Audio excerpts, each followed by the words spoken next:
Good evening, ladies and gentlemen. Let's call to order this closed session meeting for November 10th, 2025. Current time is 4:33.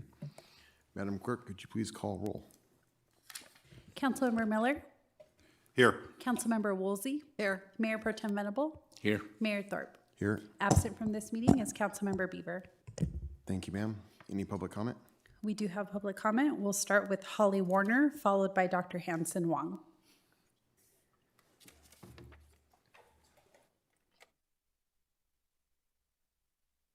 Concerned about item B on the agenda. Has a notice of default been reported, or is this going to be forthcoming? I was thinking as a suggestion, it might be a good idea to form an ad hoc committee to deal with the difficult situation on that property, maybe including some real estate professionals and, Ben Matlock, city planning, to navigate this going forward. Just a suggestion. Thank you. Hanson Wong, followed by Ed Timmons. Hello, Hanson Wong, District 1, Yucaipa. There's a couple of things. I respect the reasons why you have closed sessions, so I'm going to just generally talk about a couple of items. One of them has to do with the Coleman property, and the concern I have is that there are complications and complex ways of dealing with property if we actually have to take it.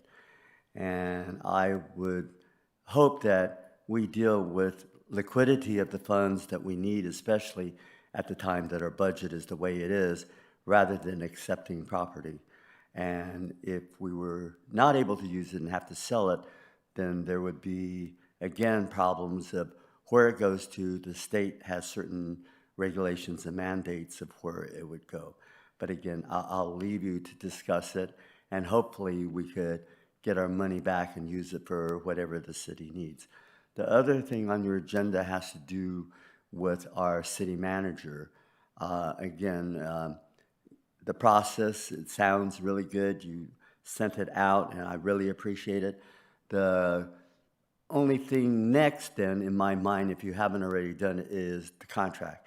And again, in tough times, you have to give people what they deserve, but the thing that will cost the city the most long-term are the benefits. And if you provide benefits too early, most of the companies now, they do it after they've been in a while, not after 5 years like our last contract.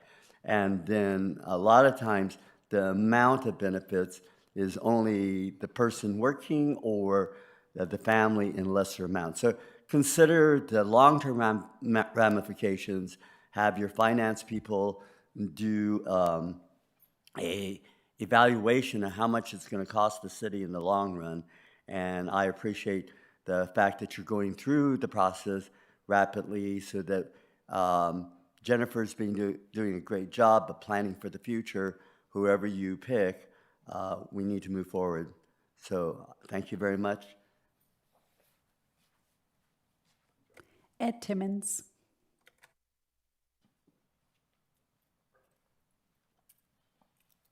Good evening, Council. I'd sent an email to Council February 17th about my thoughts on the Coleman property and how I thought it was a bad investment. My opinion of that hasn't changed. I'm a licensed real estate broker. I work with other brokers. We did a comparable analysis on that property, and the value isn't coming back at what we loaned money at. So unless there's something particularly special about that property, I don't know how we loaned out more money than what it was worth. Thank you. I have no more comments. All right, thank you, ma'am. With that, we will move into our closed session. The current time is 4:37, and Councilman Beaver has joined us as well.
Good evening, ladies and gentlemen. Call this regularly scheduled city council meeting to order for November 10th, 2025. Current time is 6 p.m. This time, I'd like to call Pastor William Newton forward to do our invocation, followed by our captain for the Pledge of Allegiance. Let's pray. Heavenly Father, we come before you tonight in the name of our precious Savior, Jesus Christ. And Lord, we're thankful for the opportunity to be able to come and serve our community. Lord, we know inevitably every position of leadership and authority is given to us by you. And Lord, I pray that you continue to fill our city council with wisdom and guidance and direction. Lord, I'm thankful for our city, and Lord, I know that every single one of us in here tonight are thankful as well. We're thankful for those leaders in here. We're thankful for our homes and our families that make up this city. Lord, I pray that our city would be known as a community that's desiring to follow you and to be one that seeks for truth and justice. And Lord, we know that inevitably the righteousness of a community gives you glory. And Lord, I pray that you continue to give us wisdom as we guide our city. Lord, I pray that you keep your hand on our leaders. I pray that you keep your hand on our homes and our families that make up our community. Lord, I pray that you strengthen our schools and our churches. Lord, I pray that you give us the ability to be shining lights of reflection of your grace in our community. Lord, we ask all of these things in your precious and matchless name of Jesus Christ. Amen. Please join me in the pledge. Ready? Begin.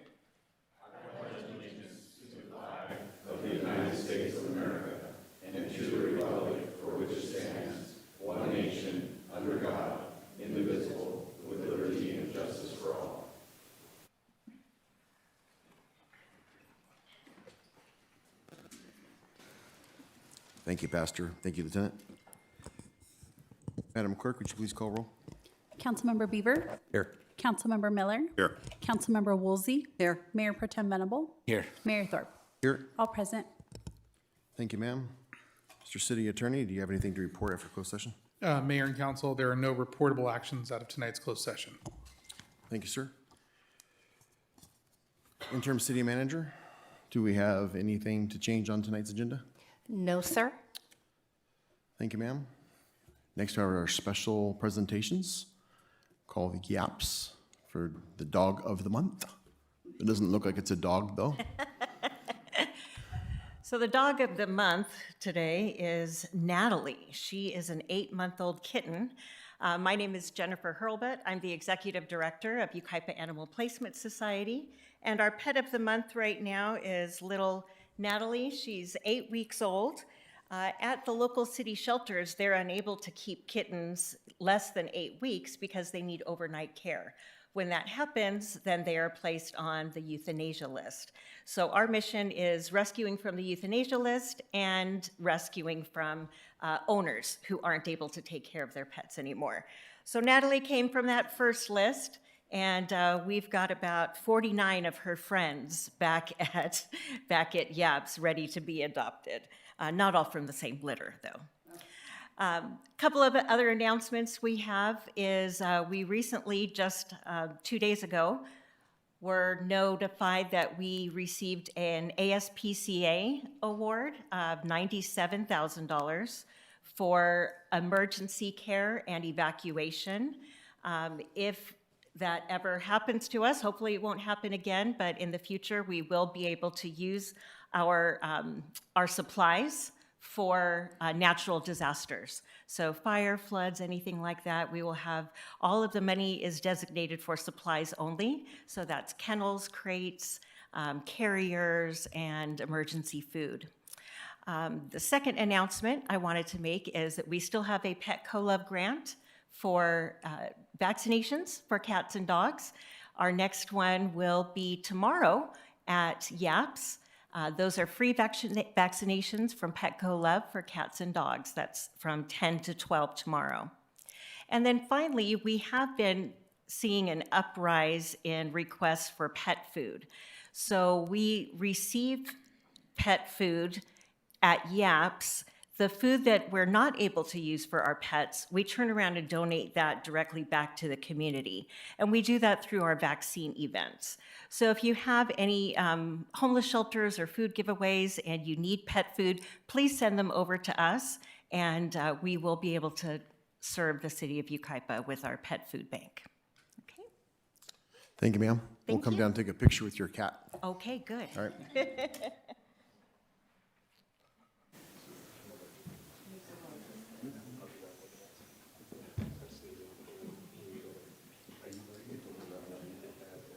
I'm going to stand up. Don't go to Judy.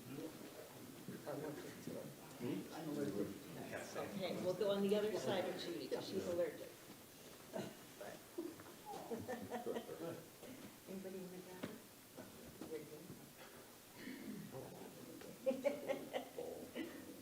Can't even see the cat. All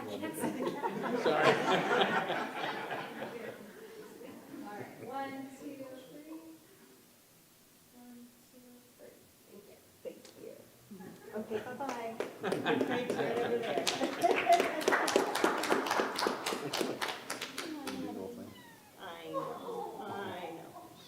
I know. Well, it's official. That's his new cat. It's okay.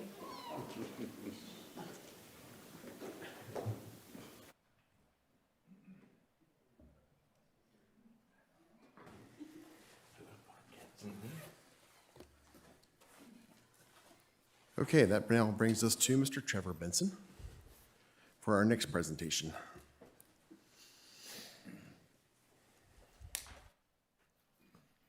Can you guys come up here with me, please? Thank you. Good evening, Mr. Mayor, Mayor Pro Tem, members of council, and most importantly, the members of the community. It is my honor tonight to recognize two remarkable public servants whose careers have truly defined what dedication and integrity in local government look like. We're here today to celebrate Code Enforcement Officer Pamela Swantek, who is retiring after 19 years of service to the citizens of the city of Yucaipa, and Senior Code Enforcement Officer Kelly Witt, who is retiring after 17 years of service to the citizens of the city of Yucaipa. Pamela started employment with the city in 2006 as an office specialist, and in 2008 promoted to the position of Code Enforcement Officer, which she has honorably held since. Kelly started employment with the city in 2008, also as an office specialist. In 2010, Kelly was promoted to the position of Code Enforcement Officer, and in 2015, she again promoted to the rank of Senior Code Enforcement Officer. Together, they represent 36 incredible years of combined service to the safety, cleanliness, and quality of life in our community. That is an incredible legacy. Code enforcement isn't always an easy job. In fact, it can be one of the toughest roles in local government. The officers are often the first to respond to complex property issues, unsafe structures, illegal dumping, hoarding, and situations that can sometimes become unpredictable and even dangerous. It takes a special kind of person to do this work. Someone who can balance fairness with empathy, someone who can uphold the law while still treating people with dignity. And Pamela and Kelly have done this with grace for decades. Pamela is known for her firm and steady approach and her strong sense of fairness. She has handled some of the most challenging cases in Yucaipa with diligence and heart, always focused on finding real solutions for both the city and its residents. Kelly's deep roots in the community and her encyclopedic knowledge of Yucaipa have made her an invaluable part of the code enforcement team. She has guided countless of colleagues, managed complex enforcement efforts, done it all with a positive attitude and a willingness to help. Together, Pamela and Kelly have made neighborhoods safer, improved property values, built lasting trust with the public. Their work has made Yucaipa cleaner, stronger, and better, even though their efforts were sometimes carried out quietly and without fanfare. As they retire, we celebrate not just their years of service, but the courage, integrity, and compassion that they brought to their work every single day. Pamela and Kelly, on behalf of the city of Yucaipa, your colleagues, the entire community, thank you for your decades of commitment and for the lasting impact you've made here. You set the standard for what public service should be. Congratulations on your well-deserved retirements.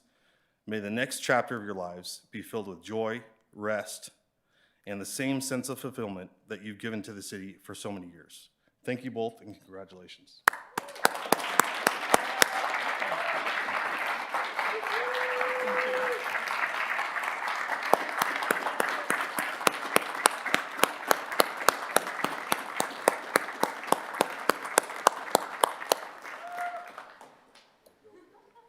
Why don't you come down front? We'll take our picture with you real quick. Oh no, I'm not being recognized, you are.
Pam and Kelly, I want to tell you thank you very much for your years of service.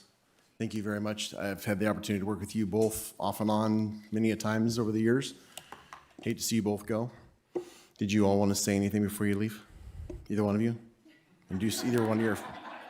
Pam, this is your time. You can say whatever you want. I know, I've never been short on words. We've gone a long way back, we go a long way back. Yep, both of you. So we really do appreciate all the hard work that you've put into the city over the years, and I've seen you on this side, I've seen you on the other side when I worked on patrol and law enforcement and helping you with calls and whatnot, so I just want to thank you. I don't know if any of my colleagues have anything else to say or not. Both you guys, outstanding job. And I think you have some family members here. Why don't you introduce them? You got your backup support here. Why don't you introduce them? And I'll introduce my husband, John. You want to stand up? Wave. Thank you for being here. I'll introduce my husband, Curtis. My sons, Jared and Matthew. And my future daughter-in-laws, Megan and Wendy. Oh, Nick. Come on. And my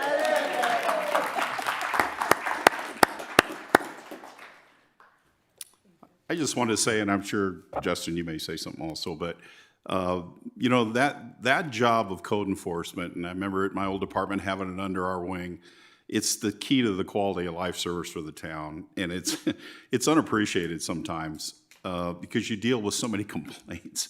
It seems to be between traffic and code enforcement, what are the most complaints that come in? And you have to have such a special skill set to deal with problems that people have. And sometimes it's bad news you have to deliver. But what I've noticed with you guys, you just have a certain panache of the way you deal with people. Even sitting in meetings with me when residents have issues and you would come sit and help and mitigate it very well, your years of experience show. And it takes time to get that. But your care, concern, but you you hold people to the line too. And it's an unappreciated job sometimes, but I know that it meant a lot to our town by the way you did your job. And I still think there's a little special place in heaven for you guys to get in early, because that's a tough job. And thank you for what you did. And hopefully you can enjoy a great retirement. That skill set you have, you probably could do something else in retirement if you want to, but take some time off and relax and enjoy the roses a little bit. Go have some fun, good vacations. But thank you. I know that job is a tough job. Yeah, some communities call their code enforcement community improvement teams, and truly that's what you do, right? You enforce the code to improve our community. You've done a bang-up job of that for the last 17, 16, 36 years combined. I think our public safety manager said it best. It's remarkable, and our community is all the better for it. Lower crime, the stuff that deputies handle is there, but obviously we've talked about the broken window theory before, and that's what you guys deal with, the blight that will attract that lawlessness that we just don't want here. So thank you from my seat. Thank you very much.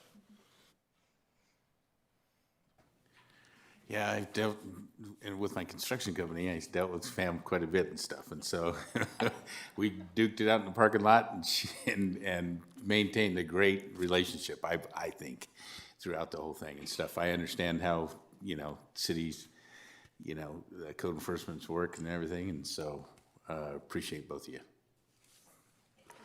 Thank you for your service. Enjoy your retirement. If you're going to retire, I'll bet you're not. And see you at church, Pam. Definitely. You bet. Thank you. Thank you all very much for this recognition. It's truly appreciated. Thank you, everybody. Thank you. All right, one more time.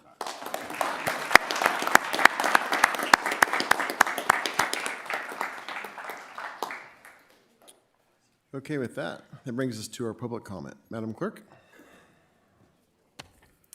We will start with Richard Frost, followed by Hanson Wong.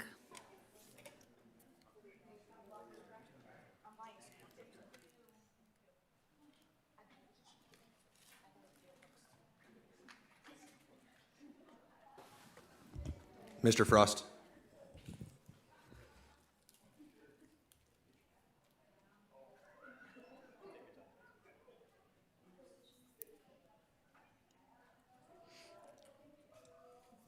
Yes, tomorrow's Veterans Day, and there's a lot of special deals for veterans. I belong to the American Legion, and they have a few things there, but there's local places you get free meals or discounts, like Walgreens, you get 20% off full-priced items, and American Road Trip offers free meals. And, Great Clips, you get a free haircut. And then there's a lot of restaurants around the Citrus Plaza in Redlands and on Hospitality Lane in San Bernardino. And Veterans Day was originally Armistice Day, the end of World War I. And that was in Versailles, France, as a suburb of Paris. I visited that one time, and I was the only one there. Unrelated to that, I visited the Statue of Liberty once, and I was also the only one there. But anyway, that's the...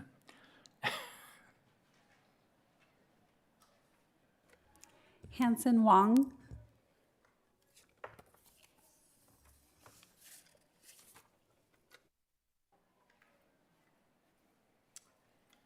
Hi,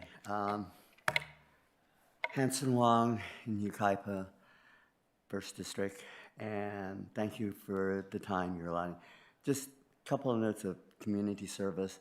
One, turkey trot. Remember, I expect to see you running or walking or crawling, whichever the case may be.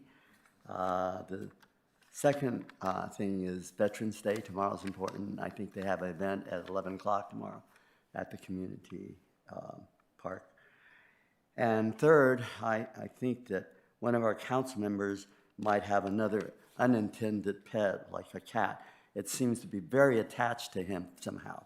Anyway, okay, and then the last community service is to one of our staff. The score is 0-0 for Packers and, and Philadelphia. Okay, getting on to business. Number one, the city manager contract.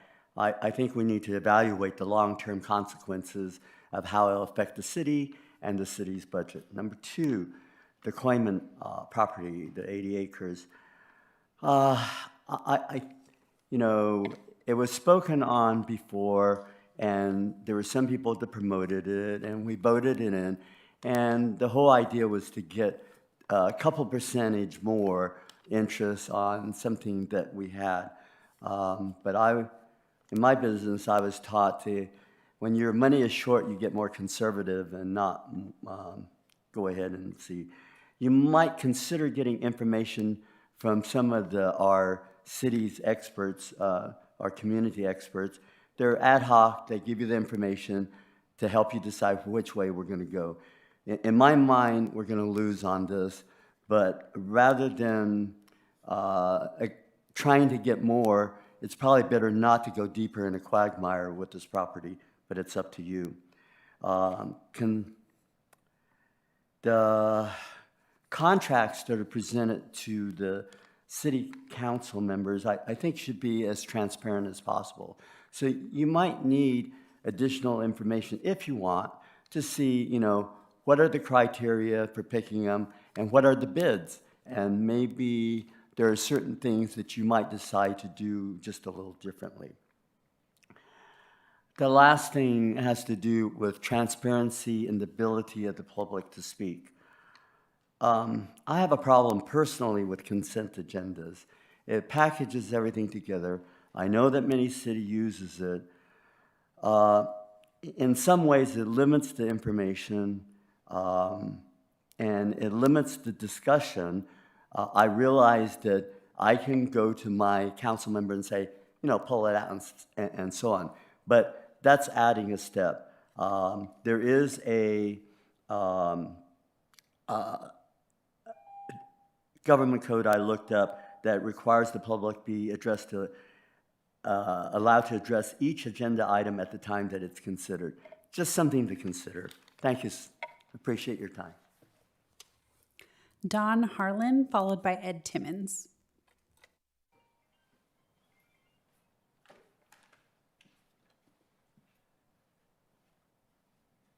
Good evening, I'm Don Harlan.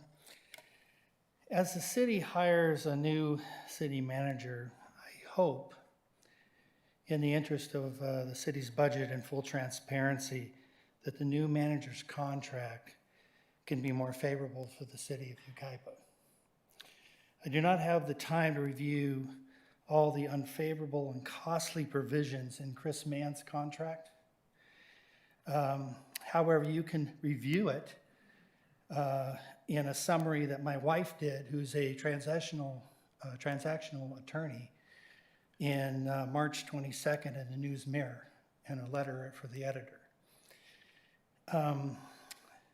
How did this happen? Chris Mann's contract was provided by the attorney that was provided by his attorney that was based on his previous Canyon Lake contract with many, many modifications. That contract was not, let me repeat that, was not reviewed by a city attorney representing the city. This is not routine anywhere I'm aware of. Nor was the contract outline presented to the Yucaipa taxpayers prior to its signing. I do remember back, one city council member shared that they reviewed and recommended going forward with the contract.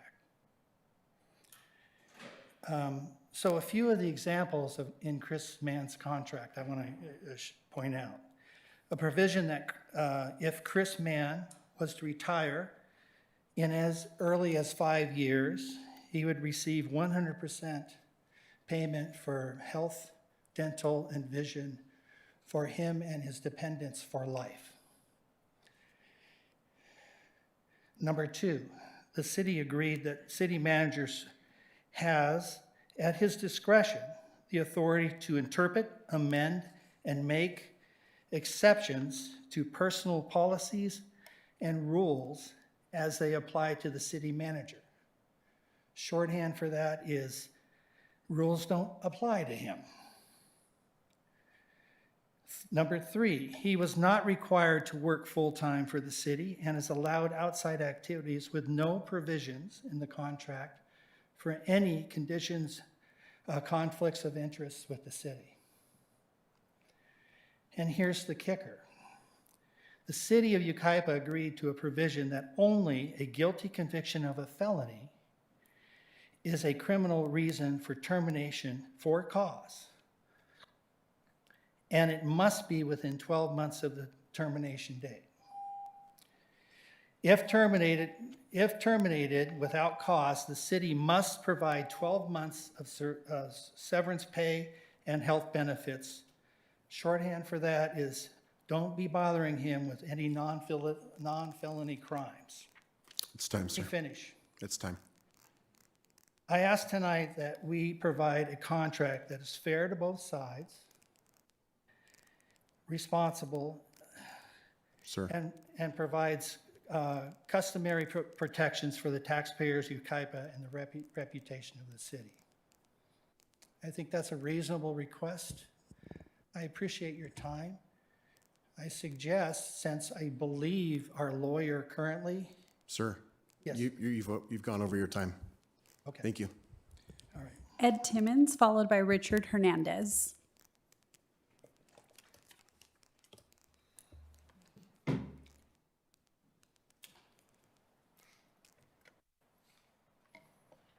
Good evening, Council. Ed Timmons, District 3. I'd like to respectfully request that Council and City staff pulls our conflict of interest, our code of ethics, and our hiring policy for review. I'd like to make a mention to the City of El Monte. You know, I get that we're a young city comparatively to other cities in California. The City of El Monte has a code of ethics, a conflict of interest policy that is really standard language in the field of accounting. Conflicts of interest, and I just have an excerpt here because I don't want to mess it up. It explicitly states that there should be no conflicts of interest in fact or in appearance. A conflict in fact is an existing situation where an individual's private interests genuinely conflict with their official duties, compromising their impartiality. A conflict in appearance, or perceived conflict, on the other hand, exists when a reasonable person aware of all relevant facts would question the individual's impartiality, even if no actual conflict exists. This is standard verbiage in the El Monte Code of Ethics, this in fact or in appearance. And an example of that would be if there's an individual on city staff that's related to a council member, that individual, a decision would have to be made. That individual would have to resign if family member is going to become a council member, or vice versa. The individual isn't going to become a council member. That's standard in El Monte, to my understanding. Part of our hiring policy, I think we should look at our anti-nepotism policy, and we should implement a conflicts of interest check, if it's not already, with our vendor contracts and our employees. If you call an attorney, the first thing they're going to do is run a conflicts check. They need to make sure that they haven't represented a family member in the past or someone related to you, that they're not conflicted out. We should have this type of check in City Hall for our vendors and for our future employees, because it's my understanding, and I could be wrong, but that Bob Miller isn't the only council member that has a family member receiving a check from the city. Thank you. Richard Hernandez.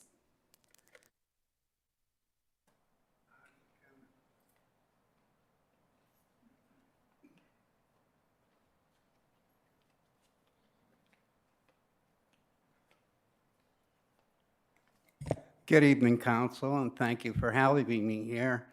I've lived in Yucaipa for about a month, a year and 3 months. And I'm rather new to the area, but I've lived in other parts of the city. But I was noticing right here in one of your flyers, it says the improvements that you made in the city. Well, I don't understand because I've been here for a year and so many months, and I drive up to Old Town, whatever it is, all the divider lines for parking are faded, and they've been faded since I arrived here. And you talk about improvements on Fifth Street. Where are they at? Because they're not visible to me. The street looks old, there's potholes there, there's crevices there that you can feel when you're driving. Where are the improvements at? I don't understand that. And as far as hiring people or electing people where other family members are involved, well, I'm wondering, and I don't know, if you have an oversight committee that looks into all these things. Okay, we're putting him in council, but the wife just retired and we're hiring her as a specialist. Well, shouldn't that have been aware to everyone to begin with, rather than going through all this? It sounds a little ridiculous to me, but the whole fact is actual transparency. Everyone says transparency, transparency, but the reality is there's very little. You talk about hiring people, well, let's look at their contracts. You talk about hiring contract people, well, how many have you hired and how many do you use during all these times of development? And you talk about the fiscal year.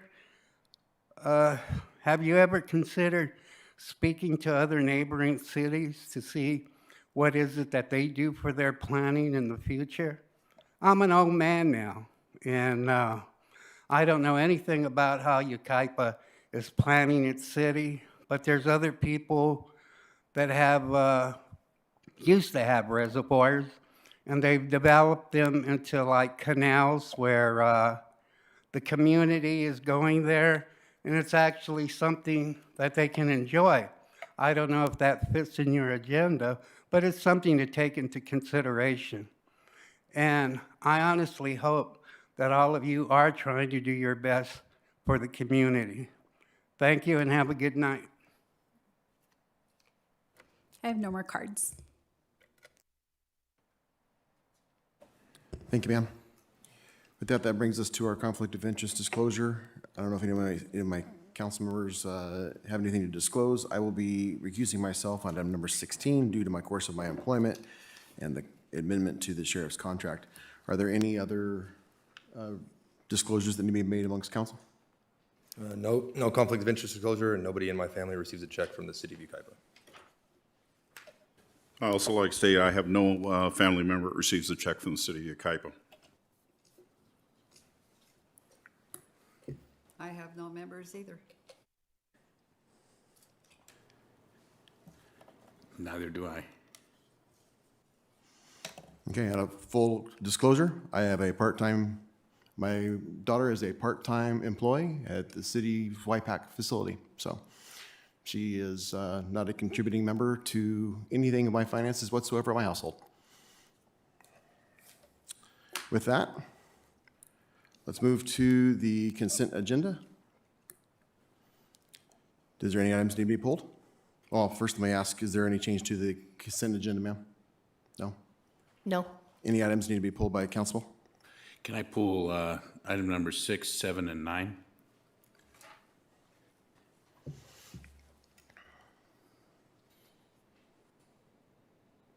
Anybody else? I'll move approval on the remaining. I'll second. Okay, we're gonna pull items 6, 7, and 9. We have a motion and a second for the remainder items, so 1 through 5, 8, 10 through 14. Those in favor? Aye. Aye. Any opposed? Okay, with that, first item we're going to listen to or have presented to us is item 6.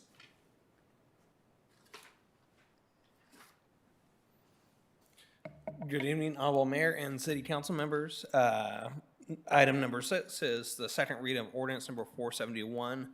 This is to establish a zoning compliance procedure for new businesses that show up. So this is in lieu of the city's annual business license requirement that was in place before. And it is a process just to make sure that the proposed use is allowed within that zoning district. And if there's any relevant conditions that need to be placed, let's say for NPDS reporting requirements that the city is subject to, or let's say for coordinating, fire inspections, that stuff is accomplished as well. Or if there's a planning permit that's required ahead of time, that they're able to do it. And that concludes my presentation. Any questions, comments?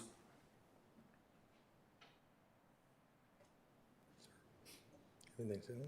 Chris? No, I'm good with what he's said. I'm just, You asked for 6 to be pulled, and he presented, so you're good? Questions answered? yeah, I'm just waiting for a vote on that and stuff because I'll move approval. Okay, we got a first, we have a second? I do have a comment. Okay. Okay. A business license program should be self-sustaining and full cost recovery, okay? We have a lot of gullible people in this city, and our mobile home park is one of them. And there's all kinds of handymen out there that come in, they advertise on Facebook and all this, and older people, they just have things they need to have done. And so they have a tendency to hire whoever comes along. And in that process, a lot of times people are given cash. They want cash so that they can go buy their supplies, and then you never see them again. Or we give them checks, or we give them credit card numbers and that type of thing. So we're giving out a lot of information to these people. We should have, everyone that's in business should have a business license. I know, I've harped on this with staff, I have. It's a big concern for me because we need to know who is coming into our city and doing business. And if we had a business license for each person in business, it would also give us a register, sort of, where people could go to the register, look for people that are licensed in the city, and hopefully more dependable. And it's, they're just important things for me anyway. We shouldn't be picking and choosing who gets a license anyway. And I have previously voted for some of these ordinances because on the surface they looked okay. But because we have sometimes large agendas with large packages, which some of these things came out of, there's just not time when we get them to really dig into them and try to understand them and make good decisions on these. So this is something that I'm going to vote no on this time.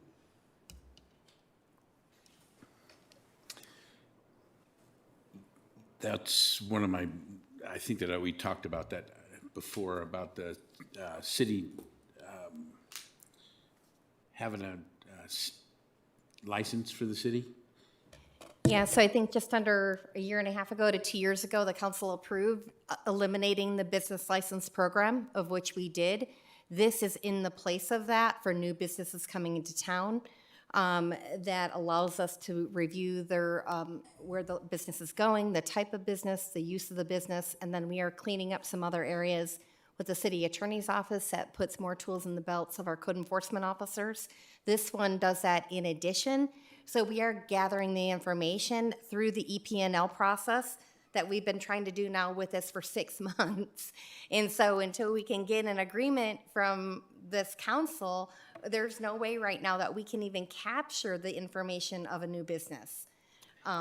Is there any way that we can get the business? Because I have a family member that has a business, and he has a hard time opening up a checking account without a business license. Yeah, we have. There's different issues and stuff. Can we bring that back to where we have a city license? I mean, we maintain the ability to produce a business license. If somebody has a need to get a business license, we can process one and issue one for various reasons. Sometimes they need them for whatever business they're in. It requires a business license, so we do retain the ability to produce one should a business owner ask us for it. But it's just like, finding out that we have a water company that's over by Copper Kettle and a, like a yard sale place that, sells things out of there. And you talk to people in the city and stuff, and they don't know anything about it. Oh, we didn't even know that was there. We didn't even know that.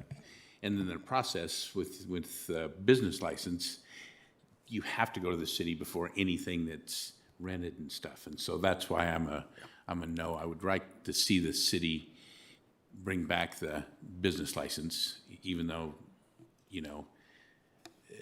And if I may clarify, so I think the consternation you have is what the zoning compliance is meant to do, is before business shows up in a suite is to know what are they doing and is it allowed in the zoning code. Historically, the business license did get a sign off through the community development department, but it was merely just a sign off of you're doing some sort of activity in the city and you're paying money into it. But there really was not a vessel on how that program was done to say, hey, you're a good contractor or not. It was just purely you're doing some sort of transaction in the city, then you're getting a business license for that. But it wasn't an oversight for what the use is and whether or not that really is allowed to do other, which is what the zoning compliance process is meant to address specifically. Yeah, but it's tough, when people ask me what's coming into how did that, water distribution, that sells different water and stuff. How did that come in here and nobody knew about it in our city? Stuff. If we had the business license in the first place, that's the first place that people come to. So if when our contracting company went to Paris, we went straight to Paris to get our business license to Paris. So they knew what we were doing. They told us that we couldn't have any equipment in there. We, gave us guidelines on everything like that and stuff. And yeah, that is what this ordinance is doing, is specifically to address that. Yeah, I'm sorry, I'm a no on it too, so. Can 471 exist if we have, we refresh our business license and go back to how it was before? Can they exist simultaneously as a method by which we can still do inspections on businesses and ensure that they're, all the wording in ordinance 471? We're working through that with our fire chief, our public safety manager. We're looking at each individual item that helps them with that different tool for them in the field. But what you're seeking is exactly what we're trying to do here. It's not the same name that you would recognize it. We got rid of the old program and the old software. So we would have to bring in, if you want it to go back to the standard business license, bring in that software again. But the EPL has a lot of transparency to the portal. When businesses come in, they've already developed the workflow and the application for it. Like Phil said, for the businesses that need it, massage therapy, businesses like that still have to get a business license that we provide. But this is an enhanced tool that we're using with the new software that we just implemented. And I believe it's trying to do what you're seeking it to do. And in addition, Trevor brought before you last meeting ordinance 467 regarding peddling and solicitation. For people that are getting this constant knocking on the doors in mobile home parks, that's why he brought that before you, to kind of help reduce that, so seniors and people in mobile home parks and other areas of the community don't feel like they're pressured for that cold call sale. Well, they're not getting, that's not what I'm referring to as far as the handyman and these type of people. They see them advertised on Facebook, and I need something done. So, okay, here's this guy on Facebook. They call him. Normally, he pulls up in a older vehicle, that's not in the best shape, that leaks oil all over our streets. Maybe does a good job and maybe doesn't. Most of the time doesn't. And when one neighbor gets something done, then, okay, come over and do something for me. And that's what happened with us. And we couldn't find any information on him. And when we finally did, he had been in jail for 2 years doing exactly what he was doing in our park. So, I'm just trying to make sure that people have a way to check these people out? Yeah, so just to clarify, so like the example you provided, someone that had gone to jail for doing bad stuff, that was never something that was part of the business license program, was on LifeStan. What we can do is certainly, when it comes to construction, some contractors and handymen do really great job. Some leave a little bit to be desired, and so really it is doing your background research. And so we can provide information about if a contractor is asking for all this money up front, that right there is a red flag of no, you're not allowed to do that. And even the handyman, their scope of work is supposed to be very limited, and so we can provide some additional information beyond what we have already to help kind of address that as part of a public education campaign. But the business license never looked into, hey, this person scammed some people, so we're not going to issue a license. It was just a administrative program of you submit the fee, and this is the classification, and then the license gets issued by and large without really any input. It's just administrative. So I think the more tailored approach is what this was trying to do with the land use itself, but certainly when it comes to operators and making sure that they're doing a good job, there's a little bit more on the back end that residents need to also do, and we can provide some tips on do's and don'ts, or things to ask and things to help them be better equipped. What about people that maybe have businesses in their home or something, and if they have a business license, don't they have to, depending on what it is, of course, don't they have to collect sales tax? Wouldn't that be eliminating a sales tax revenue for us? So we do have a home occupation permit for home-based businesses.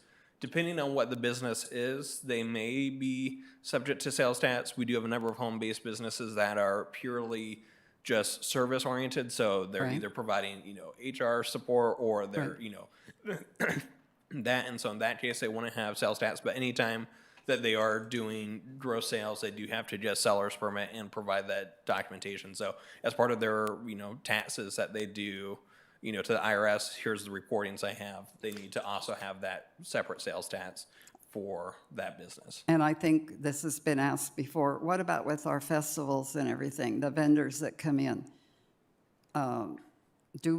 Phil, I think we've talked about this in finance meetings. Do we get any revenue from them at all for the city? We do, and Megan, as a teaser for the next council meeting, has the numbers for Autumn Fest. What we talk a lot about it, but I work with a gentleman that uses terms like, is the juice worth the squeeze? We spend a lot of time looking to say, are you properly reporting sales tax? I think not to give away Megan's thunder, but we talk a lot about it, and yes, we want to capture everything and make sure that it's hitting the right accounts.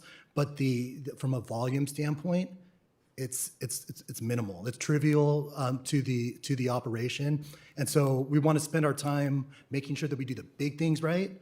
And while Megan put a lot of time and effort into tracking all of that stuff and tracing it, I made her tell me like 5 times, well, what else is there? And she was like, no, that's everything. And so as we're deliberating about these things, we want to focus on the big things and make sure that we're doing the big things right. And yeah, there could be some leakage here and there, but staffing like an audit for sales tax, that's the time necessary. There's a cost associated with that, and the payment on the back end is not sufficient to pay for those hours. I think Councilman Beaver was kind of touching on that as far as, can we have both of them together, have the business license people come in and have them, they have to have a business license and then keep going with this, or no? Before you answer that, I actually didn't even get to finish my thought prior to, so I'd like to finish what I was saying. Okay, I'm sorry. Before we go on this, another tangent that I don't even think applies to Ordinance 471. But if somebody could help me from the dais here, because as I read, unless I'm missing something, and I could be, but as I read Ordinance 471, I don't see anything in here that would allow businesses to exist within our community now free from any type of oversight. In fact, what I see is something that specifically brings more control over businesses in our city. And so I'm struggling to see how, even if the fact is we need to have maybe the exact same business license program we had before, or even a more stringent one, I still don't see how this ordinance, as it stands by itself, is a bad thing for our community. Specifically, Section 1, subsection B, the City Council finds that the overall use and development of land should be designed for the protection of the public health, safety, and welfare. That it is important to ensure that the establishment of all land uses conform to a plan of logical and orderly development of the land, and that the present and future land uses to be compatible with surrounding land uses, and that incomplete land uses would be aesthetically displeasing, economically detrimental, and harmful to the public health, safety, and welfare. And it goes on, several sections, speaking of how we, as the governing body of the city, should be ensuring that businesses that are being newly developed or entering our community are good for our community. Help me understand why this is a bad thing, why voting no on this is going to help us as a community. Because I see businesses popping up that are bad for the community. I see it, I hear it. But our staff are begging for us, I said this last time, for us to please give them more authority to help them clean up our city. I need to know why we can't do that, why we need to let them be without any type of weapons and ammo to do their job. So convince me, because I'm gonna vote yes on this, and you're saying, not on my watch, we will not have oversight in this city. So help me understand. I didn't say not on my watch, but. I was paraphrasing. I know. But Justin, you just made sense to me. You did. This is the first thing that I've heard in all of this that actually made sense to me. So I am considering going back to my original vote. Well, I was waiting for you to tell me not to. Okay. I said it last time, and I mean it. If having these type of ministerial acts make you uncomfortable, then we have to be comfortable with having lawlessness in our community. There is an illicit massage parlor that opened up shop. I hope it's being investigated, but we know of it because it's not something that it's a business, so they have to advertise, right? And they do it. What are we going to do to stop it? Our code enforcement can't do it because guess what? They can't. They don't have the law to do it. And so I said, if you're going to be uncomfortable doing our job, giving our staff everything they ask for, not everything, we're not giving them all the authority to do whatever they want, but nothing in here is unreasonable to me. And the only question that comes to mind is, okay, fine, can 471 exist in concert with an updated business license plan? So that was my original question, and I'd like to have it answered, please. Yes, I can. It's kind of one as an annual registry. The first one is before you open up shop, are you even allowed to be there? So yes, they can both operate together. Thank you, sir. And that's what I would like to see. I mean, myself, just to know, everything that's coming into the city and stuff, and just have a little bit better handle on it and stuff. And that's my main thing. So. Yeah, I just want to take a trip down memory lane. This all came to us before as one big package, and we're the ones that sent it back to bring it back. Staff did a good job. They brought it back. We've been back and forth on this a couple of times. Am I right, City Manager? Correct. So I'll call for the question. I think we need to move forward on this. So do I have a motion? Item 6? So moved. I'll second. Can we make it to where we bring back the?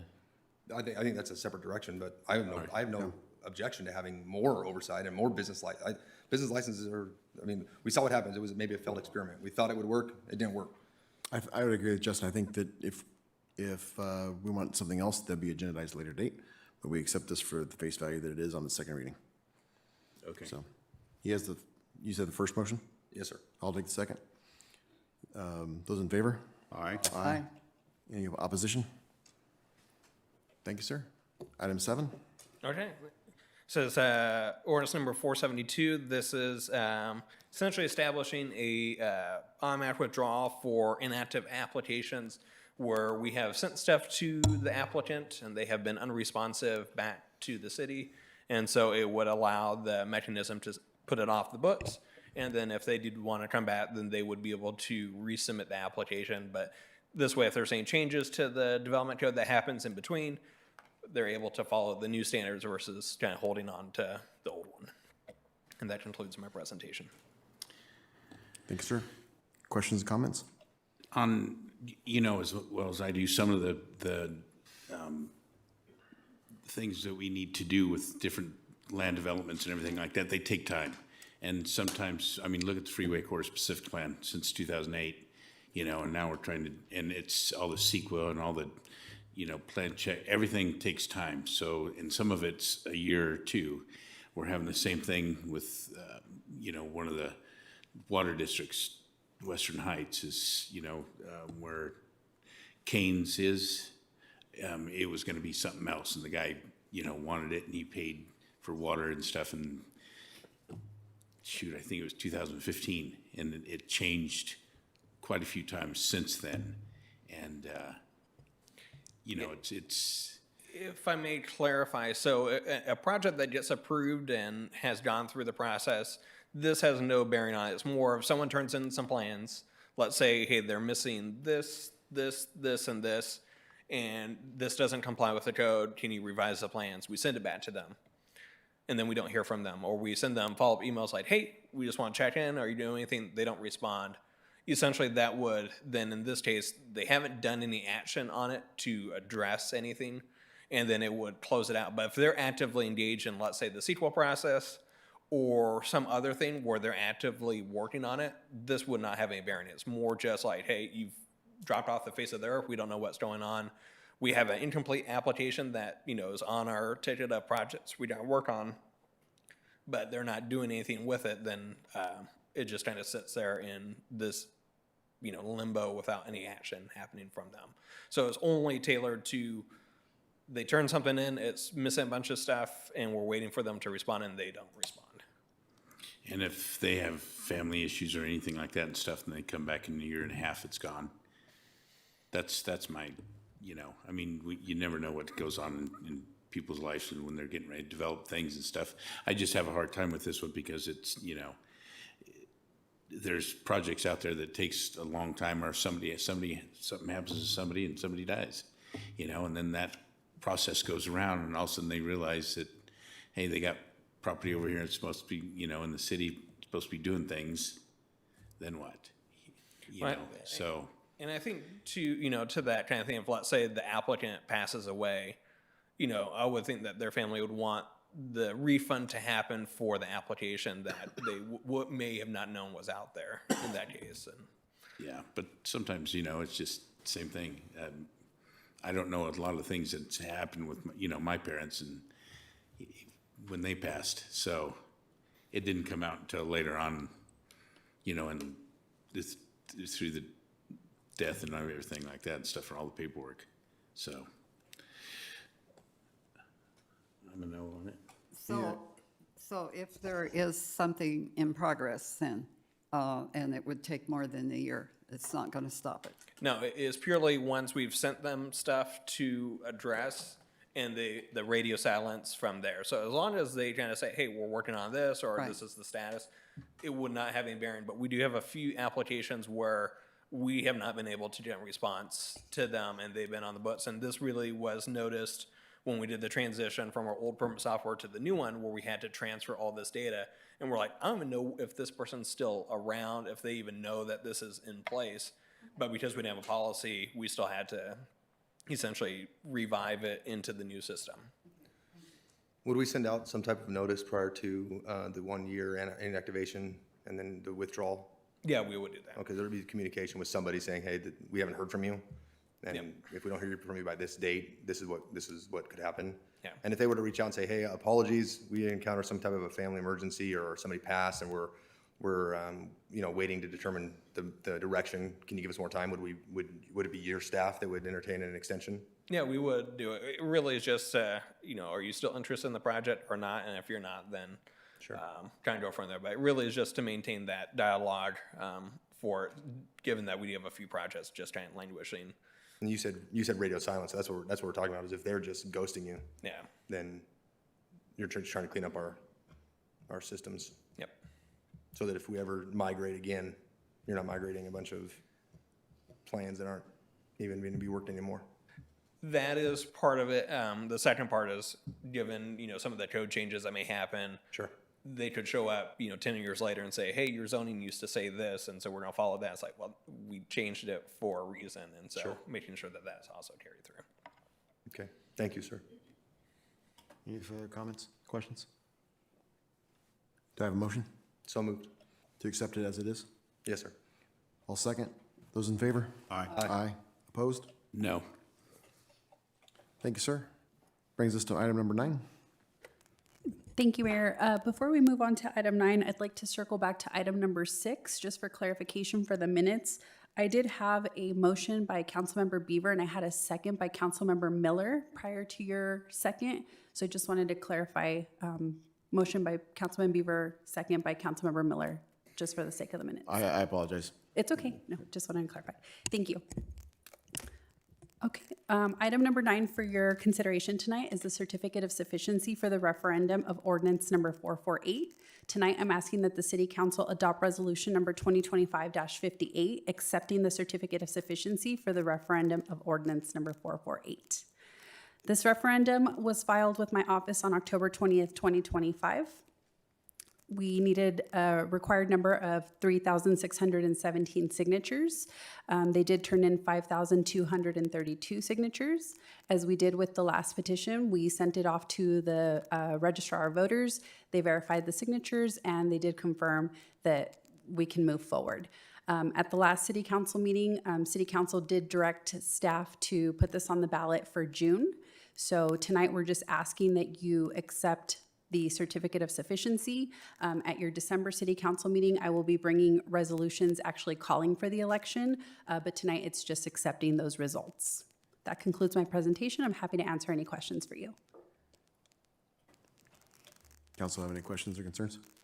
Yeah, on number 9, if if you look at the population, Councilman Miller was saying, let the rest of the people, the 50,000 people that didn't vote on it. But if you look at the history of the people who voted on things, just in each district and stuff, they were about, 2,000 to 2,500 people at the most that were voting for each councilman to be on, the city council and stuff. And so to get 50,000 people out there it's going to be crazy. It's the same people that vote every time. And I still think that we need to rescind this, come back, get an ad hoc committee with 2 people in each district, with 2 city staff, and then 2 council members, and the main property owners of that area and stuff. Because, we have this freeway corridor specific plan, and we have the major landowner that hates the whole idea, which he hates a lot of things and stuff throughout things, and I get that. But if we came back with the city involvement and bring back the community on something to move forward with this, we have a year to come back, and I think that would be the best without spending $100+ $1,000 of our citizens' money to bring this back to, I believe that we're going to get killed on this, but that's my take on it. Go ahead, Councilman Miller. Thank you, Mayor Pro Tem. I no problem with your analysis, but there's really 36,000 voters, I believe, that are registered in our town. Is that correct, Anna? Roughly, yes. So you don't know what voter turnout will be. For this issue, I think it's going to probably be an issue that most people would vote, but you don't know what turnout will be. And my only point that I was making, Chris, is that it should go to the voters. These folks did a good job getting the signatures, and it should go to the voters. It's a democratic process. It should go to the people. I think that was what we agreed to originally, that if it goes to the voters, we'll abide by whatever the voters say. I think that's the democratic process that we live by. So, and I think we have 36,000 registered voters, but we'll see what the voter turnout is. That was my opinion, though I respect what you're saying. But that was what I was trying to say originally. And I do get that. I just, I mean, as far as people coming out to actual vote, I mean, you see the turnout on Prop 50 that came out. It was crazy that we didn't. Anyways, I don't want to get off the subject, but, and I think there was 2,200 in my district that voted for me, for council. And I want to say it's about the same for each district that we have. And, and I'm mainly concerned of the 100,000 to bring it back to, I believe that, it's a citizen's money. All the taxpayers that come out here and pay for all this and stuff, we're going to come back and get annihilated. And it's if we get an ad hoc committee, get everything, and get our community back to where they have a say, we have a say, and the city has a say and stuff, I think that it would just go over better with the citizens, I believe. So. Any other comments from council? Do I have a motion? I move that we approve it. Have a second? I'll second. Those in favor? Aye. Aye. Any opposed? No. Abstain.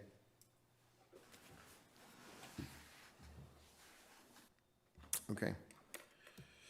That brings us to item 15. Thank you, and good evening, Mayor and City Council members. In August of this year, the City Council directed staff to return to City Council with information relative to a comprehensive lease strategy for the city's vehicle fleet. And just to give some brief history or a description of the city's vehicle fleet, the vehicles that are in the city's fleet are used for several uses, including public works, park ranger, code enforcement, community services, fire prevention, and then also as our city motor pool for administrative services. And as you're aware, the fire department vehicles, those vehicles and equipment are owned by the city, which include the fire apparatus, fire engines, battalion chief vehicles, and support vehicles. Earlier this year, the City Council approved the purchase of a second battalion chief vehicle. And that was after a comparison of the lease option did not show an appreciable savings for this specific vehicle on its own. For the police department, the city's police department vehicles are provided by the San Bernardino County Sheriff's Department as part of the police services contract. And as you can see on the information on the screen, it includes 28 different vehicles at a cost for the current fiscal year in the amount of approximately $491,000. So the city's current fleet is comprised of around 20 vehicles.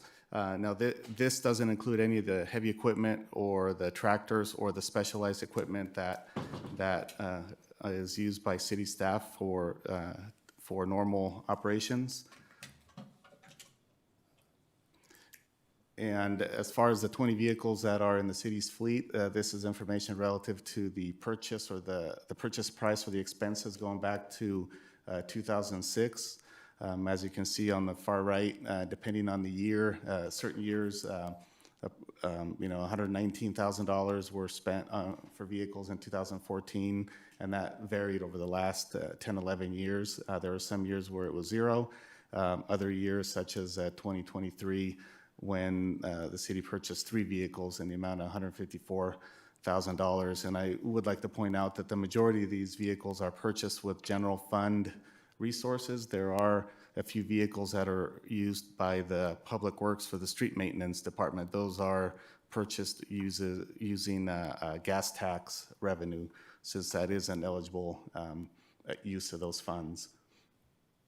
As far as the consideration for a lease program or a lease strategy, we're looking at the 20 vehicles that are in the city's current fleet, and we've also added another vehicle that will be needed by the fire department to complete the state mandated fire inspections. And again, before we talk about the comparison of the outright purchase versus the expense, I just want to go back to this slide that shows the purchase or the expenses per fiscal year. On the right-hand side, you can see how that varied from year to year. So as part of tonight's discussion, we're asking the City Council to review and consider the lease option as opposed to the outright purchase option. And in order to do this, in order to compare apples to apples, what we're looking at is a 10-year period for both the lease option and the purchase option. For the lease option, there are some assumptions. We're assuming a standard 5-year lease term used for this 10-year comparison. So essentially, you will have 2 lease terms over the 10-year period. For the lease option, the lease candidate vehicles are replaced in year 1 and also in year 6 for this comparison, which is typical for these types of lease strategies. And then the maintenance costs in years 1 through 5 are equal to the purchase option, since we're assuming the same amount of maintenance for both options. For the purchase option, again, we're using the 10-year useful life. And also all the fleet vehicles are replaced in year 1 in this comparison. And then for the maintenance, since these vehicles, if they're purchased, the intent is to hold them or keep them for 10 years. The assumption is that we would be budgeting and spending more for maintenance in years 6 through 10. And the reason for that is to be able to maintain the vehicles at a better condition to extend the useful life. And maximizing the residual value. And we're making this assumption since with the lease option in year 6, you would technically have all new vehicles. So by investing more in the maintenance and the purchase options for years 6 through 10, that would essentially, you would have similar reliable vehicles, for lack of a better term, in both scenarios. In looking at each individual vehicle, comparing the 5-year lease cost versus the purchase cost, what you see on the screen is the 4 more common vehicles that we have in our fleet, and then the difference in the 5-year lease cost compared to the purchase cost. You can see that the lease cost is a little higher, and that's due to the financing cost. But I would like to point out that in both of these scenarios, in the 5-year lease cost and the purchase cost, the costs do not include the credit for that residual value, where if you're leasing the vehicle for 5 years, with the leasing vendors that we spoke to, when you enter a second new lease period, you could essentially trade in those older vehicles and you would get credit for your lease term for the next 5 years. And so again, that credit is not considered in the information you see on the screen for both the lease option and the purchase option. So in the comparison that we did for the 10-year period, comparing the lease option and the purchase option, this graph, it's included in the agenda report, and it summarizes the total estimated 10-year cost. And as you can see, for years 1 through 5, there's a cost for the lease option and the purchase option. For years 6 through 10, the lease option, we assumed the same cost as years 1 through 5. We know that it might be less because you'll be trading in newer vehicles for that second lease term, but we assume the same cost for this purpose, for the purpose of comparison. And then obviously you would have a 0 cost for the purchase option for years 6 through 10, since you would be, in this scenario, you would be keeping the vehicles for a 10-year period. And then, as I mentioned earlier, the maintenance cost for years 6 through 10, it's higher. Well, it's 0 for the lease option, and the purchase option would be about $472,000, and that's assuming $4,500 per year per vehicle. Again, in order to maintain them as they get older, once they're 6, 7, 8, 9, 10 years old. And the idea here is that once they get to be 6, 7, 8 years old, that's when they start accruing more miles, and you have to start paying a little more for that 50, 60, 75,000 mile maintenance and 100,000 mile maintenance. So there's not just the maintenance, but also the repairs that may be required. So as you can see, the lease option cost over the 10-year period is a little higher than the purchase option. And there are also some other considerations that were included in the agenda report for City Council's consideration. Those are shown on this graph here. You know, you compare again the lease option to the purchase option. You know, the initial cost for the lease option is lower than the purchase option. The annual cost, if you lease, it's a steady cost. You know what that cost is going to be over a 5-year period. For the purchase option, it varies depending on your need and when you need to replace vehicles. Obviously, the lease option would have a financing cost, and you would not have one for the purchase option. The initial maintenance costs are equal. Again, this is for years 1 through 5. Long-term maintenance costs, they're higher for the purchase option. So the total cost is a little higher for the lease option compared to the purchase option, as you saw in that previous graph. And then there are some considerations that are non-financial, such as the vehicle reliability. For the lease option, the reliability would be higher than the purchase option because you essentially have newer vehicles, and we feel that that is important because it makes everything more efficient, and it also improves safety for the employees. Estimated service years, lower for the lease option, higher for purchase. The administrative level of effort is lower for the lease option because it takes less staff hours and resources to manage the lease contract, as opposed to going through the procurement process to purchase vehicles as you need them, throughout the years. And then the budgetary flexibility, again, for the lease option, it's lower, or there is no flexibility because you know what your annual cost is going to be. And for the purchase option, it would be obviously be higher because you don't know what that cost is going to be from year to year. This information here is the same table that you saw earlier that shows that the difference in between the lease cost and the purchase cost. So what we learned is, the lease option would provide a more efficient solution at a higher financial cost. And as I mentioned, there is some efficiency that's gained because of having the newer vehicles with less maintenance, repairs, and we've experienced, some of our fleet vehicles may be in the shop for anywhere from 4 to 10 weeks waiting for parts, and that obviously makes things less efficient. And I would just like to add that we did contact one vendor to acquire this information, one vendor that specializes in these fleet lease contracts with government agencies.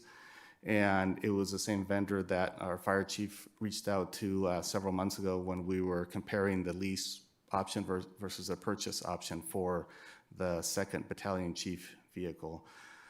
So with that, staff's recommendation is that the City Council review and discuss the vehicle fleet lease strategy option as presented and provide direction. That concludes my report. Thank you, sir. Ma'am, do you have any public comment? We do. Ed Timmons, followed by Benjamin Vale.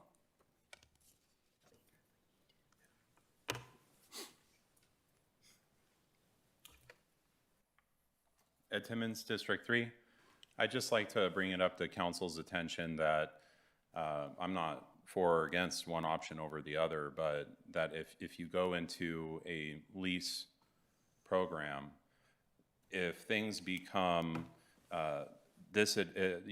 not as advantageous as it is in terms of financing agreements today, phasing out that lease and going back to hard assets of company-owned or municipal-owned assets might be challenging.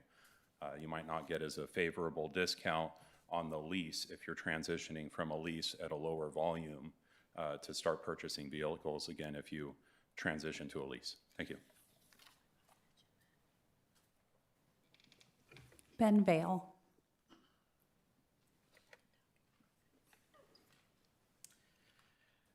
Hi, Ben Vale, Glacier Court. This is not my area of expertise, but I just wanted to offer one small thing. When we're considering options A and B, sometimes it's helpful to consider C, D, and E. One of the things that I saw on one of the slides, and I may have misread it because it was very fast, was as we were looking at the fleet of vehicles that's been purchased by the city. Each vehicle was purchased in a particular year and was also the model year of that vehicle matched. And I just want to offer an option C. If we're considering saving money in the city, I know that it might bring up repair costs a little bit sooner, but if we considered not buying brand new vehicles with 0 miles, I know in our family, we don't buy vehicles that soon because of the depreciation of the vehicle. It might be an opportunity for us to consider purchasing new, but considering purchasing a vehicle, for example, that's 1 year old with 15,000 miles might be a way to save some money for the city. Thank you. No further comments. Thank you, ma'am. Questions, comments from council? Chief, got a question for you. How long does a medic engine last you generally? 20 years. 10 years frontline, additional 10 reserve. How long does it take to take possession of you once we place the order? Well, right now, the ones we just ordered was 24 to 27 months. Okay, it's about 2 years out. Yeah, they're saying May or June of 27. After we're done with that frontline engine at the end, or I'm sorry, after we're done with the engine altogether, so 20 years, what do you do with it? That would be up to you. So that would come up as city excess, and typically we will make some recommendations. We'll put some feelers out there. In the past, we've given them to the colleges, and they get a lot of offers, or other counties that have primarily like Inyomono that have volunteer departments where they can kind of come up on a good 20-year engine that's good for one call a month or whatever, if you will. And at the worst case, we can auction it off at city excess, or price of metal, scrap it for recycling costs. If we do auction it, what do you usually see on a 20-year apparatus? You know, I don't know current numbers. It used to be very low, where like scrap was equivalent to that cost. Regarding a medic squad, what costs are associated for a fully equipped, fully outfitted medic squad? If you're talking like a pickup truck style, which I would kind of advocate against, we kind of brought that up with the ambulance platform. But if you're talking an ambulance, anywhere between $250 to $350, depending on what because those you can go with remounts too, where you take the box and put it on a new, extend the life of that box. That's got a lifetime warranty on it essentially. So depending on what quality you want to put in for the next purchase over time, but anywhere from about $250 to about $350. Okay, thanks, sir. Regarding the residual value at the end of the leases, did these companies you reached out to provide any type of? I know it's kind of fluid, right? It doesn't. The economy kind of dictates what people are going to spend on a vehicle, but what they're seeing our fleet of vehicles are going for after the end of a 5-year lease and an auction, or where they sell them amongst their auto traders. They did provide a value for the vehicles in our current fleet, but as far as 5 years from now, obviously it varies with the market, and we didn't get any information from them regarding that.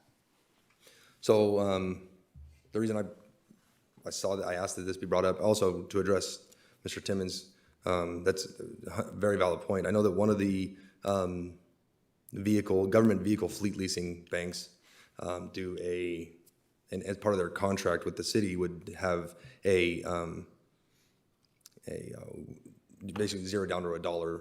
You're leasing to buy at that point, and that could be triggered at any point. Like, hey, listen, the market has shifted. We're not going to be able to do this again, but you can't just on the end of the lease come and take all of our vehicles, because now we're purchasing 28 vehicles from scratch. Like, we just don't have the ability to do that, and the company has a plan for that. That you enter at the onset of the contract to a plan for, hey, okay, this will just remain your fleet, and you're just gonna continue paying on this as you go down, and you're already paid 5 years towards the cost, so it's pretty minimal. We just did this. I'm literally right in the middle of this in my other city. $60,000 a year initial savings for the first 5 years for the city, with another over $200,000 a year we'll call it savings, but it's because of those residuals that come back, right? Now we're talking about fully equipped police cars. And like our fire chief said, for a police car, and this is my comfort zone in this wheelhouse. I want to talk about the cop cars, but I'm certain there's a carryover. But when you purchase the $40,000, $53,000 police car, and then you fully outfit it, we're coming up on $95,000. Some small communities back east or in the middle of the country can't afford that, but they'll take a 5-year-old vehicle for $30,000. It's already fully equipped. It's just a matter of reprogramming the lights. Multiply that $30,000 times our 30 vehicle fleet, and we're seeing these larger savings applied year over year after that first 5 years, right? We're able to divide it by the 5 and apply. So we saw pretty impressive cost savings. Then, for us, we in law enforcement were experiencing some pretty significant recruiting and retention issues. Recruiting people that want to come be cops.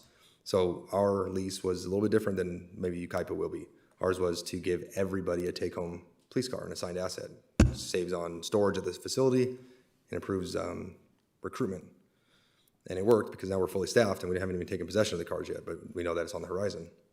So we saw some pretty impressive savings, and the part of it that I like, because now is my job, is I'm not having every year to go out and seek the cost for new vehicles, contract with new outfitters to now outfit the vehicle. This is a one-stop shop.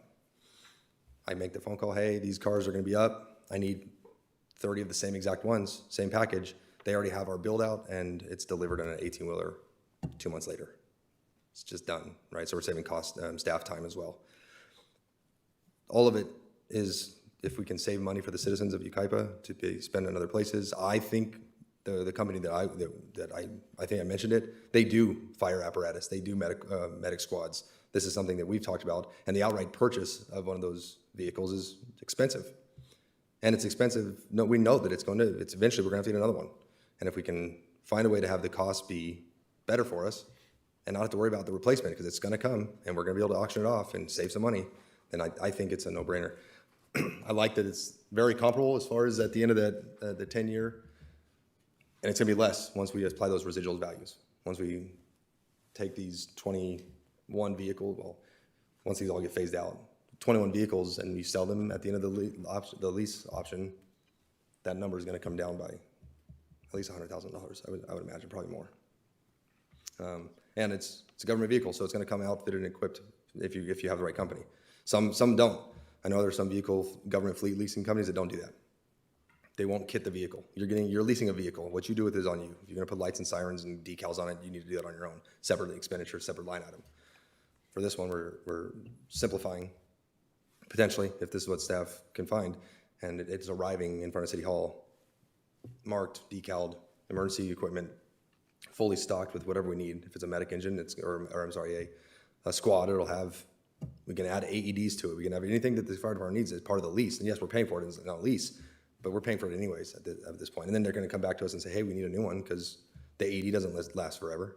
I'm sure at some point they were using the old Clear, and now it's probably a automated defibrillator. So just a thing, trying to simplify and save money. And if it's possible, then it certainly has my support. So I'm supportive of the idea, but I think I'd like to see if we're moving forward with this, I'd like to see the numbers come back and maybe a little, see what successful, seek an RFP from different leasers and see what they have available. Because I know that there's some, Holman doesn't do kitting, Enterprise doesn't do kitting, Bancorp does. And so now when I say kitting, building the car out completely to our specs, some of the other ones, Holman and Enterprises, it's just a car, it's a vehicle. You need to outfit it. So I'd like to see what staff comes up with that if we decide to move forward on a lease option.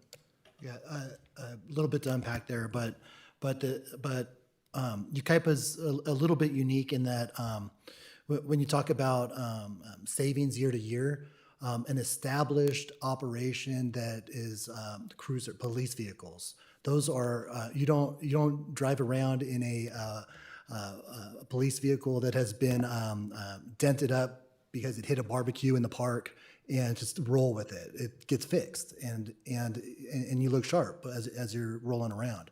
Yucaipa historically has kept the vehicles operating, and I drove by one a week ago and I looked at it and I thought, that's really embarrassing that has a city logo on it and we're cruising down Yucaipa Boulevard in that. So I asked Scott about that. What is that? He's like, oh, this is what happened with that one. But it's a little bit embarrassing. And so as for me was going through the maintenance and things like that, we're not saying that this is the purchase option. That's how we're doing it currently. What we're saying is, in order to make an apples to apples comparison, we're gonna have to spend a lot more on the maintenance to make sure that those vehicles look good and there's a residual value for the credit at the back end. We did talk to a specific vendor. Bancor was the vendor that we spoke to. That would be eligible for a piggybacking. They have the piggybacking arrangement on the procurement side. But you mentioned a lot of things that add value, and it all comes back to delivering service for the citizens of Yucaipa. When vehicles that are old and we're trying to keep them operating are in the shop for 6 or 10 weeks, we're not getting any service delivered to the citizens of Yucaipa. Once we get it out of the shop, it looks like trash as we're trying to deliver service. That's not a good look. And as you look at the 10-year cost, it's more for financing these vehicles, but it's not that much more. And the delivery, the product that we're delivering is a much better product. So as we talk through that, it's certainly a higher cost because it's different in that we're going to get newer vehicles. They're going to be operational. We're going to be saving on the maintenance, and we're going to know the budget every year. So we're not going to have these fun discussions like right now to say, hey, which one do we want to do? Or we're not going to do 3 vehicles this year. Can you guys wait and do 2? It's all taken care of. We know what the number is. We can put it into the budget, and we're just delivering service. We're not wasting time. And so all of those things, I look at it to say, hey, is that 10-year cost close enough on the value side to deliver a better product to Yucaipa? It's up to you guys. I think it is, but it's up to you guys and whatever you guys would like to do. And just out of curiosity, on a damaged vehicle, if it's damaged, do we fund that repair ourselves, or is that an insurance claim? It would depend on, we've got deductibles, and so what we do now is don't send it to insurance. We just keep, it's running, like keep jumping in there and keep driving it and keep operating as long as we can. That list, there was a 2006 vehicle on there. That was the most recent, for everything that's in our fleet, that's the most recent purchase. So some of those gap years, there were vehicles that have already been replaced, and so there weren't zeros in those years. They had been purchased and then replaced later on. But we have a current vehicle in our fleet that is a 2006. And then you saw the list of all the mileage, and they're all high mileage, and it's not a constantly turning fleet. It's a ragtag fleet that we're trying to keep on the road, operational, and deliver service to Yucaipa. And yes, budget is a concern, and we're always looking at that. However, we're not trying to pinch pennies. We're trying to deliver quality service to the community. So, and my last point and comment is, so and you mentioned it, we piggyback on an order, and it's a GSA or Sourcewell, we're capitalizing on the benefit of a large government order. Is there a benefit to having this, or have we looked into to include our apparatus or a ladder truck, right? If we're one of 30 ladder trucks that are being purchased versus just our own, this is something we are going to have this conversation as we continue to grow, and whether it be a high rise within another apartment our fire chief, or not apartment, excuse me, a hotel. Our fire chief has already expressed concern, like we reached our cap on that, but then also let's talk about wide rises, and I learned about that.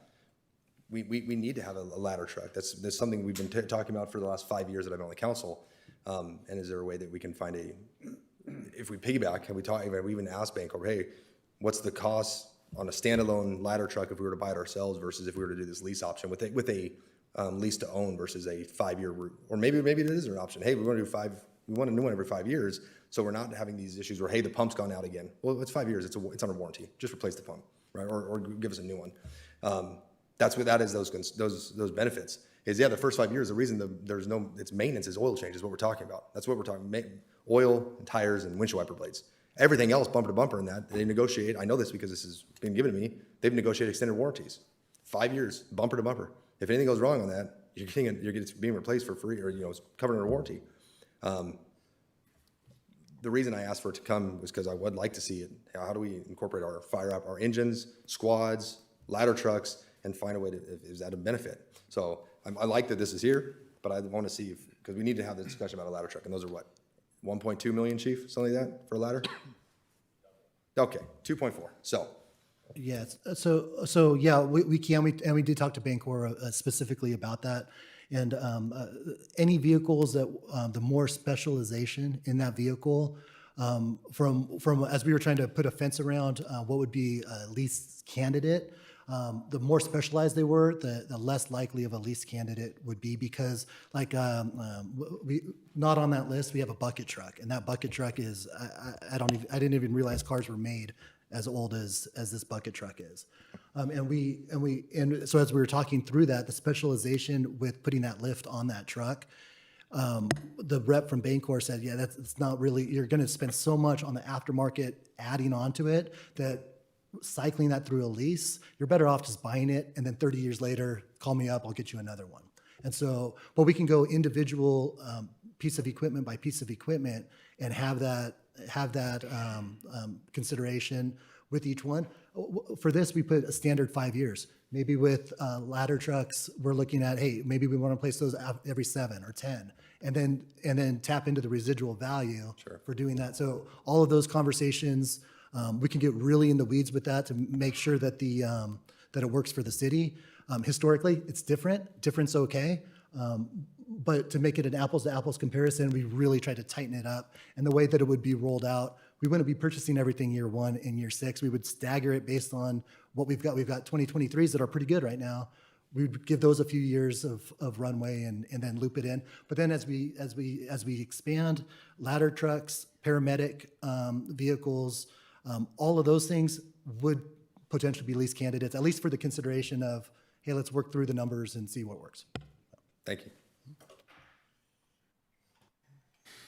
On the leases, that's, there's a mileage on that too, right? There's a certain mileage that we can't, on certain leases? So yeah, there's a number of different scenarios. What we did for this was we ran the residual down to $1. And so we basically bought the car on the front end and said, give us the payments down to $1, and then that residual value will above $1. We'll just roll that into the next lease to make it a nice smooth payment, and then we don't have to worry about going over on mileage. We don't have to worry about it not hitting that residual value as long as it's worth $1. And so I don't know about the 2006 that's on there if it's worth $1, but most likely after 5 years we're going to exceed that residual value. So we did factor that in. We can't put those limits on ourselves to cut down on the cost, but for this exercise, we were just taking the residual all the way down to $1.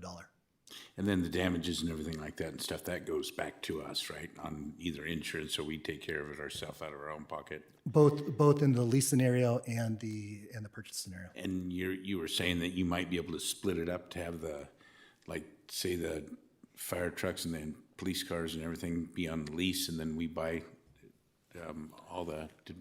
So not police cars? Police cars are all under the sheriff's contract, so we don't have to worry about those at all. Oh, that's right. Those aren't considered part of our fleet. There's 2 vehicles on that list that the fire department has control of, one existing, one that would be new. But ladders and everything like that could potentially be added midstream. Each year, we would talk to the rep and say, this is what we need this year. And so at any point in time, we could add ladder trucks, we could add whatever into the lease program. Each layer of that lease is its own contract. So yeah, I've worked with companies that tried the lease and stuff, and it just didn't pan out because the drivers, they'll back into a little pole or something like that, and now we're buying bumpers, and that's just, it's I did a 5-year stint with Edison as a subcontractor from another company, and same thing. We just had, the costs were as a lot more, on the leases, because of the damages, or, we're going out there on the right of ways and stuff, and we tear out a front end or something like that. And, it's just with our own vehicles and stuff, it just buying it, we were able to, like you said, limp it along for the length of the life, and sometimes if you have one that's has 150,000 miles on it and it's still in real good shape and stuff, you can get 25 grand for it. You know what I mean? Yeah, so that is our current, what you're describing is more of our current operation of, hey, keep limping along as long as you can. When you can't pull it out of the yard, let's go to council and try to convince them to buy a new vehicle. Right. So that is our current, the scenario you describe is what we've been doing. All right, thank you. Councilman Miller? Councilwoman Woolsey?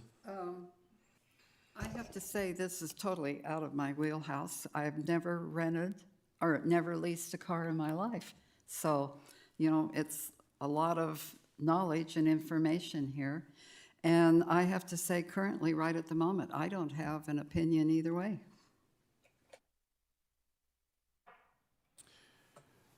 I know the sheriff's department has special equipment in theirs, and they outfit their vehicles. The fire department only has a couple on here. All the other vehicles that are listed here, is there any kind of special equipment that is in these vehicles that would be like an additional cost to the lease that they would not cover? I mean, I know you talked about the bucket truck, and you've got a couple of those one-off things, but is there anything else on here that requires additional equipment? The vehicles that would require additional equipment are the code enforcement vehicles and the public works maintenance vehicles, the lights and those types of things. But for the purpose of comparison here, since the cost was minimal, I think the quote that we got from Bancor for one of the vehicles was less than $2,000, and that's what it would cost the city to outfit it after we purchase it. We left that out of the equation. Okay, so based on that, then we would have to have another outfit fit them with that other required equipment then? Or Bancor could also do it for additional cost. Yeah, for a small additional cost. Okay. Yeah, and if I may, I would like to add that currently in our current year's budget, we do have about 150, maybe 160,000 budgeted because we had planned, we had hoped to replace 2 vehicles from this list. We were going to move forward with that earlier this year, but we decided to put that on hold as we brought this item to council for consideration. So, it's interesting, the $150,000, $160,000 that we have budgeted this year for the replacement of those 2 vehicles is approximately the cost of the lease term for year 1 in the scenario. So again, that I'm only bringing that up because we had budgeted for that. This was prior to the lease discussion coming up. So as we get direction from City Council, we can either move forward with the purchase of those 2 vehicles or, but I did want to mention that we did have a plan to replace 2 vehicles this fiscal year. Thank you. And then Councilman Beaver said something earlier about, asking about like insurance or warranties related to damaged equipment or equipment that fails. So if it's equipment that our employees have damaged something while they're working, and I would imagine that the warranty probably wouldn't cover that because it's self-induced, correct? So if it's not self-induced, if it is self-induced, then there would still be an additional cost, even if we go with the lease to get it repaired. That's correct. And that, whatever that cost was, for the purpose of this scenario, we said it's going to be identical whether it's a lease or a purchase. And that's why you don't see the number on there, because it would be the same in either scenario. It's not a decision-making factor. No. Okay. That's all the questions I have. So, do we have a motion of any kind of direction we want to give staff on this? So, I guess my motion would be, great work thus far. I think there's a little bit more information before we can make a decision, like an educated decision as to where we want to land on this. I'd like you to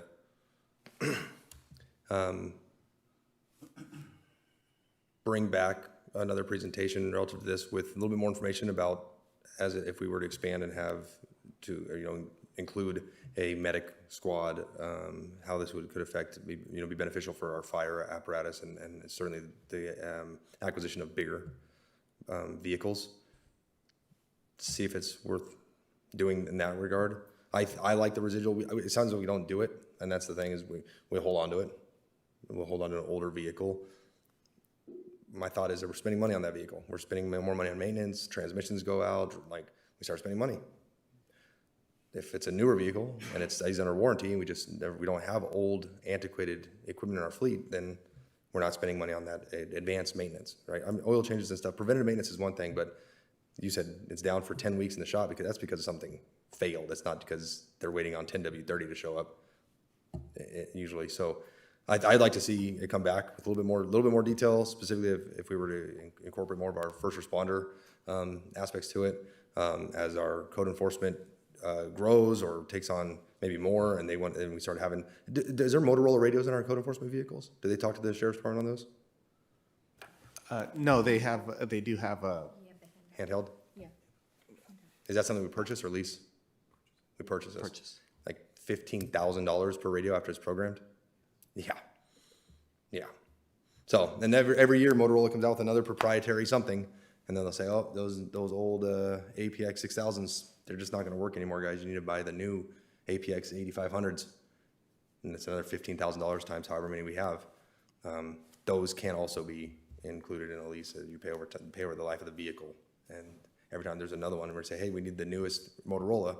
We're not sitting on those paperweights now because we just purchased them. They're ours, and now we have to buy, 15,000 times 5, 10 radios. That was another cost associated with. I mean, certainly in my world, that was a big one. We go to the city council and ask for 60 handheld radios at $15,000 a piece. This council loses their mind. It's a lot. We're millions of dollars at one-time purchase. So they liked hearing about that. Spread it out over years. It's easier to budget for and it's easier to plan for. So that's what I'd like to see. So did you make a motion and vote on this, or is it just kind of give more direction to the staff? A little more direction would be good. We do have the numbers for like the battalion chief vehicle, the ladders. We have the quotes from the procurement of those several months ago. That would be good. We can also, if the idea is palatable, if council would like us to change what we're doing historically and move to something like this, we can do that. But we can also add midstream if there's an additional vehicle, fire, anything, police, whatever. We can add those midstream, and it'll just be a separate layer of the contract. So we can add whatever we want to add to the fleet as it. So like the battalion chief vehicle, we just bought one a year ago. We just have the second one coming on board. And so as we talked to them, would those types of vehicles be good candidates? There's a whole lot of aftermarket additions on those vehicles. And our rep from Bangor was saying, what you guys are doing, those are typically not good lease candidates for how you guys are using those types of things. But we can add them. But the direction of, hey, do we want to pursue this type of lease is a change in operations of the city?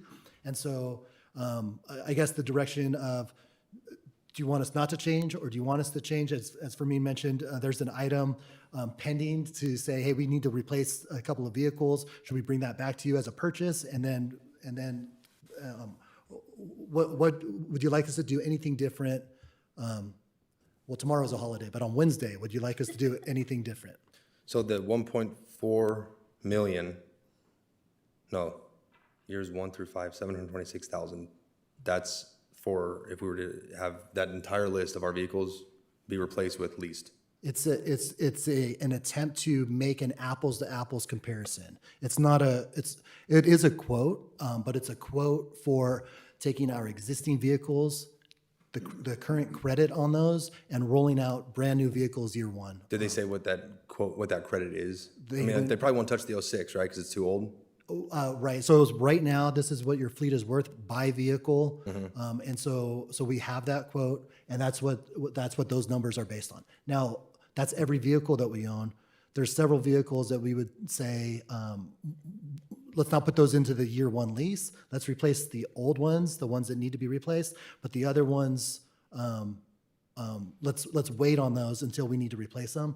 So that number for years 1 through 5 cumulative is going to be significantly less than that because we're going to ramp into the lease as needed. So I think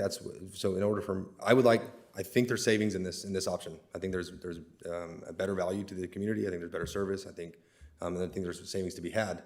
I'm saying I think because I think there's a little bit more information that I need from staff to help me make that decision. But I like the direction that the lease would be going in.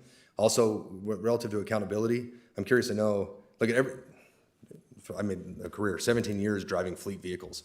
And the universal truth is, you drive it like you stole it. It's not yours. It's not, I don't care. So when you talk about, oh yeah, there's somebody backed into a barbecue at 7th Street Park, I bet you they wouldn't have done it in their car because they're more careful since they're driving not their car. So if we can establish some accountability and assign vehicles and say you're responsible for it, it's yours for 5 years. Take care of it. Oh, by the way, I'm going to do weekly inspections of your vehicles. So when a new dent pops up and I say, what is that? Why was it not reported? All that, that is also usually encompassed in this type of process as you're adding more assets. So I think there's more information I'd like to see I want to see how you plan on doing that. With these vehicles are going to be sold at this price. We're going to roll that over. That will bring down the overall. Because if we're going to vote to move forward, I need to know, is there a budget amendment that's going to be coming as well for the next fiscal year? Would there be a mid-year discussion we're going to talk about? How much more money is it going to cost right off the bat on the onset? So I like the idea. I think my vote, my recommendation is we move towards a lease because I think there's savings in it, but I want to see some more of the numbers.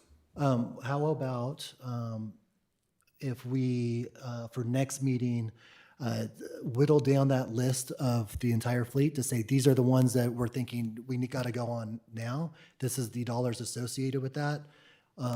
This is everything, but saying, okay, these are the vehicles that are going to be year one. Here's the cost associated with it. They're going to be significantly less than those dollars. But in 10 years from now, don't say, hey, you said 1.4 and now it's something different. But the directive is, we'll bring back next council meeting. Here's the set of vehicles that are year one candidates to be replaced. Here's the cost associated with that. And then we can work with the fire chief on the inventory of all of those vehicles and start the discussion on a path forward with potentially incorporating any of those. Okay. So do you need a vote or just general consensus is fine? General consensus, yeah. Okay, I'm okay with that. You? Yeah, I'm fine. Okay. We'll go down that path. All right. Thank you, sir. That concludes item number 15. I'm going to turn the mic over to Mayor Pro Tem for item 16. I recuse myself. Thank you, John. Trevor, you got the sheriff's schedule contract amendment, number 42. Yes. Good evening. Here to talk tonight about the sheriff's contract, otherwise known as a Schedule A, is going to be amendment number 42. The recommendation is that City Council approve the amendment to the Law Enforcement Services contract, otherwise known as a Schedule A, between the City of Yucaipa and the San Bernardino County Sheriff's Department in the amount of $925,879. Some background on this.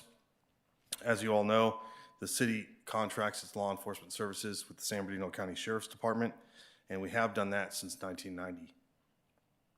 This contract amendment reflects the does not reflect any change or in the service levels.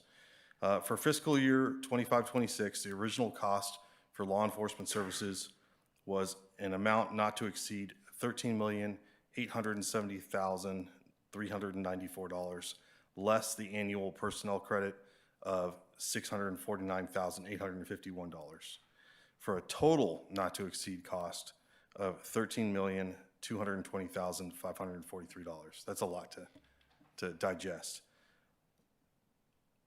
At the time that we proposed the contract for FY 25-26, a budget was developed and labor contracts were ongoing between the Sheriff's Department and the union, which is called SEBA. Contract cities were advised that service costs could increase and most likely would increase upon completion of these negotiations. Accordingly, during budget adoption, staff, Phil, included a reserve in excess of the known contract amount to prepare for the pending cost adjustment. The amended amount is in line with the budgeted reserve. On October 4th this year, the County Board of Supervisors approved a memorandum of understanding between the San Bernardino County Sheriff's Department Sheriff's Employees Benefit Association, otherwise known as SEBA, based on negotiations to address contract extensions covering wages, hours, and other terms and conditions for the safety unit. The MOU was approved in an attempt to aid the current staffing shortages throughout the Sheriff's Department and increase competitiveness with surrounding agencies. Based on the conclusion of the negotiations, the attached contract amendment, number 42, reflects an approximate 7% increase in cost, totaling that $925,879 that I mentioned earlier. The revised contract cost for FY 25-26 is now $14,738,706, less the annual personnel credit of $592,284, resulting in a total net contract amount of $14,146,422, and that's effective October 4th of this year. There are no changes in staffing, as I mentioned earlier. The recommendation, I'm sorry, let me back up here. Attached to the Schedule A provides a detailed breakdown of the cost and service levels. That's the completion of my presentation. Thank you, Mr. Benson. Any comments from, no comments? I have one. You have one. You want to Okay. go first, Yeah. Jeff? I just have a quick question of Mr. White. What does this amended amount reflect as far as our percentage of our budget expenditure on law enforcement now? Have you do another? The year-to-year was a 7% increase? 7%.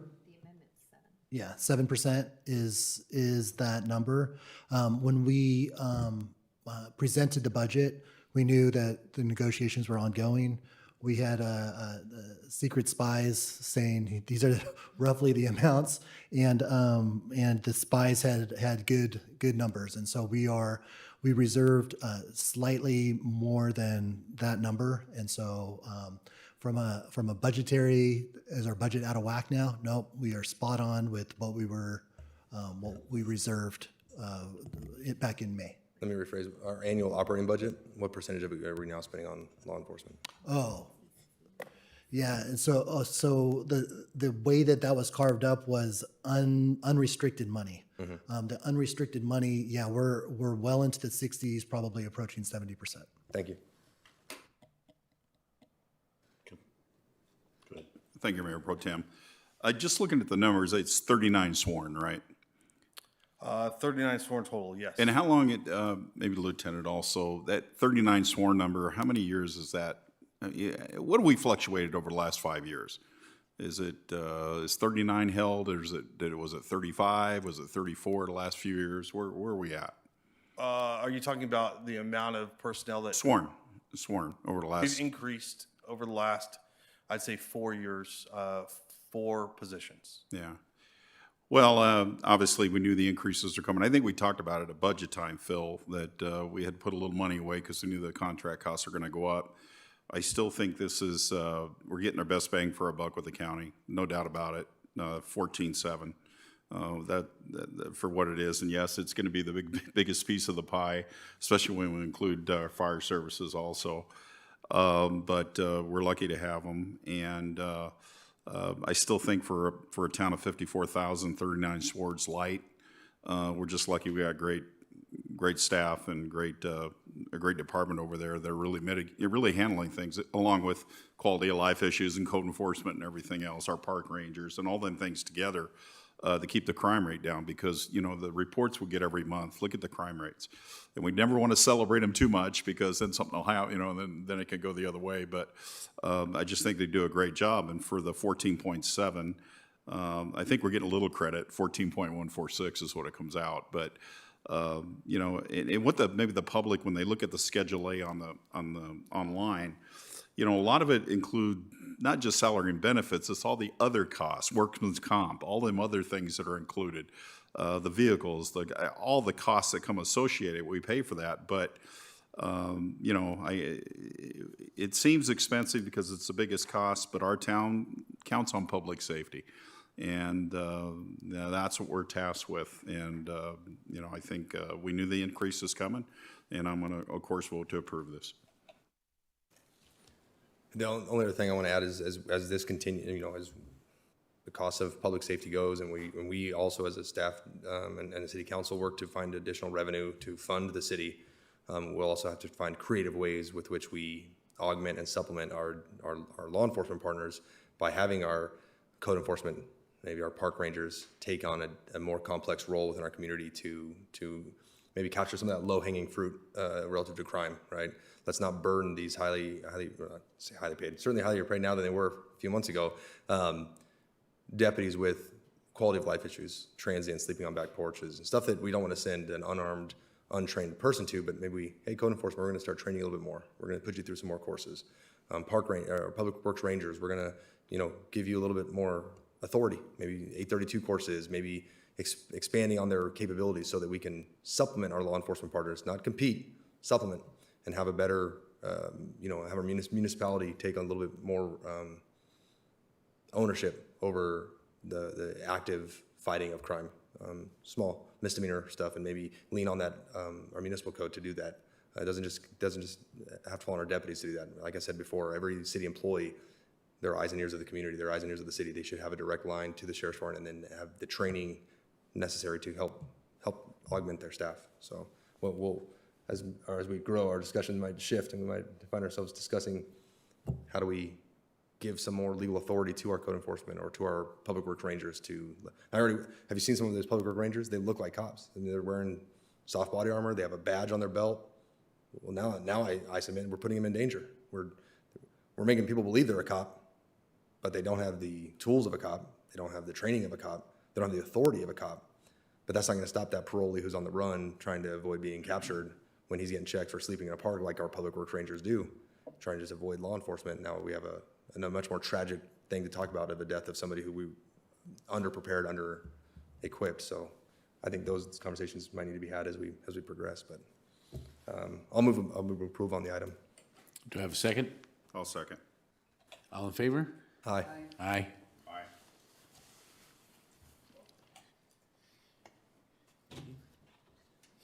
I'm staying. Like, I'm the next one. That's what I heard.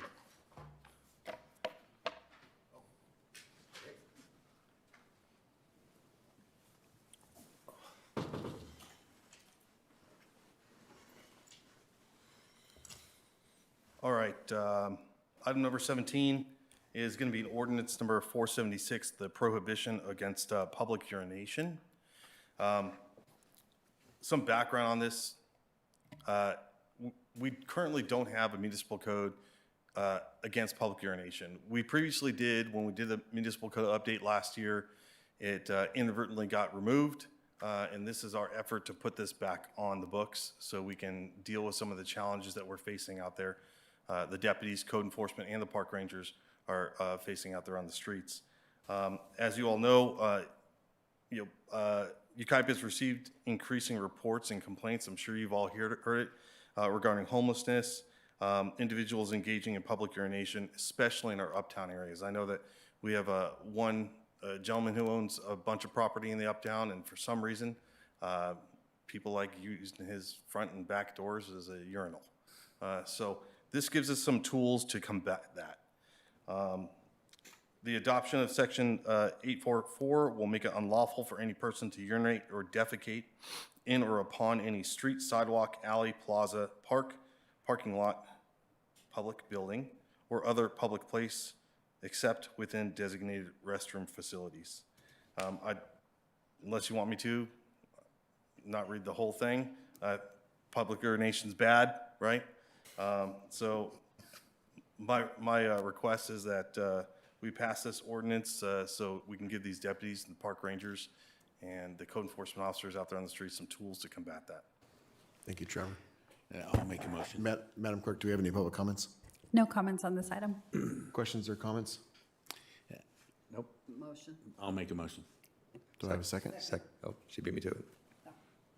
So you and Woolsey, okay.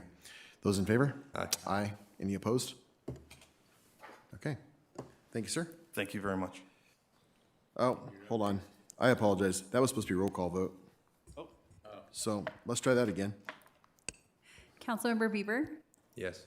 Councilmember Miller, Yes. Councilmember Woolsey, Yes. Mayor Pro Tem Venable, Yes. Mayor Thorpe. Yes. Motion carried to approve the introduction and first reading of ordinance number 476, an ordinance of the City Council of the City of Yucaipa, California, adding chapter 8.44 to Title 8 of the Yucaipa Municipal Code. Thank you, ma'am.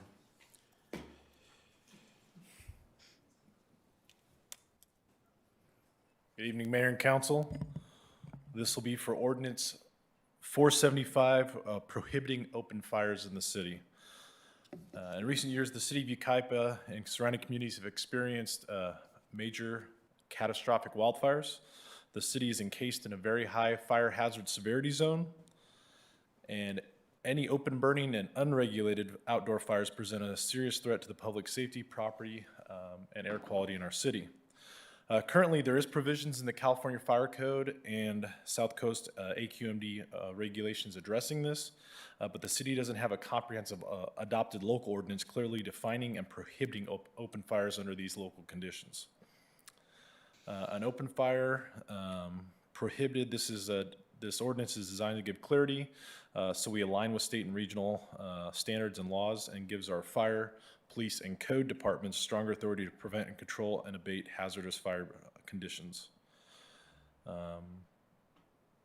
This would also allow us to be consistent with those AQMD rules, and then the National Weather Service is the regulatory agency that issues the red flag warning and red flag watches. That doesn't come from any fire department, that comes from National Weather Service. So we would also be consistent with that. This would provide a clear definition for open fire, portable outdoor fireplace, recreational fires, designated fire areas, no burn days, and then red flag warning, red flag watch. This would prohibit open burning in public areas, vacant lots, wildlands, and undeveloped properties. It would ban the burning of rubbish or debris, and restrict the use of recreational fires during red flag warnings, fire watches, and no burn days, which is an AQMD regulation. This would not stop all burning, so we would have expressly permitted outdoor cooking devices, approved fireplaces. So you want to have a little campfire, propane fire in your backyard. It's not restricting that. It's unwanted open burning. So that would be allowed, religious fires, and also our special events and other things that would fall in line with the fire department discretionary approval. It would also establish violations such as misdemeanors or infractions with fines ranging from $100 to $1,000. Also, reduction in charges for the interest of justice, so the officers can do discretionary warnings, and they can start doing violations for repeatable and separate offenses. This would also clean up cost recovery. Cost recovery is outlined in government code, but it would authorize the city to recover suppression, investigation, and cleanup costs from the responsible parties. Obviously, this would be a benefit to public safety and the citizens here to prevent wildfire. Every wildfire started with one small fire, so anytime we can mitigate these unwanted fires, that would be a benefit to us and the public to provide for safety and loss of life and property. And that's all I have for you. Answer any questions. Thank you, sir. Madam Clerk, do we have any public comments? No comments. Thank you. Any questions or comments from council? I have one for you, sir. Yes. And you touched on it briefly, but any device that you use like in your backyard that might have a propane attached to it, so it looks like a fire pit, but there's actually a flame there, and it's around that decorative glass or whatever, that is allowed? Permitted, yeah. So that's not an unwanted fire. We're talking like, hey, I want to throw like 14 pallets in my backyard. You know, we may issue a campfire permit for that if it's appropriate. We have fire safety regulations, but it gives us that discretion. Now, if it's 100 degrees outside and it's blowing 70 miles an hour, we're probably not going to approve that permit. So that would For be that, for the one with the pallets? Right. Right, Yes. okay. So yes, your propane, your normal. Everybody wants to sit around their fire is In their that's backyard? That's not what we're going after here. So on a red flag day, so I guess I asked that question leading into this, on a red flag day, does that change what a homeowner is allowed to do with their stuff in their backyard? that's where the discretion would be built in there, and then we would more so seek like wood burning, something that's going to emit some type of spark or potential ignition source for wildfire, which propane's not. Propane doesn't cause ember cast, but campfires without a mesh and all that would. So yeah, any unwanted fire would be addressed in that. Thank you, sir. Where would somebody go to get a permit? Just a fire station, or would they have to come City Hall? If As they were far like- as like those, Like, it would be expressly permitted in the ordinance. So you wouldn't have your propane fire. No, when no, you go- oh. I'm sorry, for like if, like the high school does a bonfire rally. Correct. So same process we do now, that's already in our existing, would be through the website to go through the electronic permitting process. And so then if I'm in my backyard, I wanted to have not a propane campfire for the kids, I'd go through the same permitting process there online, you said? Correct. Okay. Yep. Thank you. Thank you, sir. Any other questions, comments? I'll move approval. Okay, I've got a first and a second from Beaver and Venable. And this will be another roll call vote. Councilmember Beaver? Yes. Councilmember Miller? Aye. Councilmember Woolsey? Yes. Mayor Pro Tem Venable? Yes. Mayor Thorpe? Yes. Motion carried to approve the introduction and first reading of ordinance number 475, an ordinance of the City Council of the City of Yucaipa, California, adding Chapter 8.48 to Title 8 of the Yucaipa Municipal Code. Thank you, ma'am. All right, that brings us to council member comments and reports. Councilwoman Woolsey. November 5th, the SBCTA meeting, Omnitrans meeting, and a SCAG meeting, and a town hall with Senator Bogue. On 11/6, another SCAG meeting, and from that meeting, I gave Fermin a bunch of information that I thought might be helpful for him. So hopefully that will help with some planning or something. And then on 11/7, I attended the Inland Gateway Association of Realtors Installation of Officers event. Thank you, ma'am. Councilmember Miller. Thank you, Mayor. First of all, I just want to say tomorrow for Happy Veterans Day to my fellow veterans and those of you who served. Please enjoy the day and remember our veterans. Thank you. I think we're city closed tomorrow. I believe it is. Good. Yes. Thank you. Also, Freen, I just want, did the fencing get ordered for the varsity field yet? Yes, it did. Did you? I'll check on the schedule, but Thank you. Sorry, I had to ask. And then I also want to bring back for December, city manager, city attorney.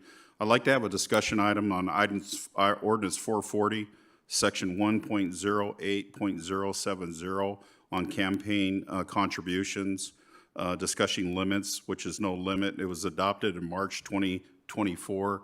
I'd like to have an open discussion on that, on campaign contribution limits.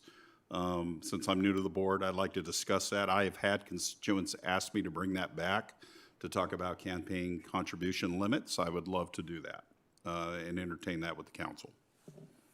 I'm all right with that. Council, any objections? All right, I'm all right with it. For the December meeting. That's all I have. Thank you, Mayor. Thank you, sir. Mayor Pro Tem. Well, we have Winterfest coming up, and it's just one night again, right? And then we have the turkey trot. I think Malinowski, chief, it hasn't beat his daughter yet. So this is the year? All right.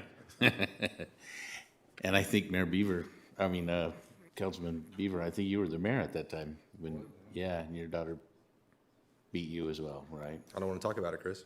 Okay, well,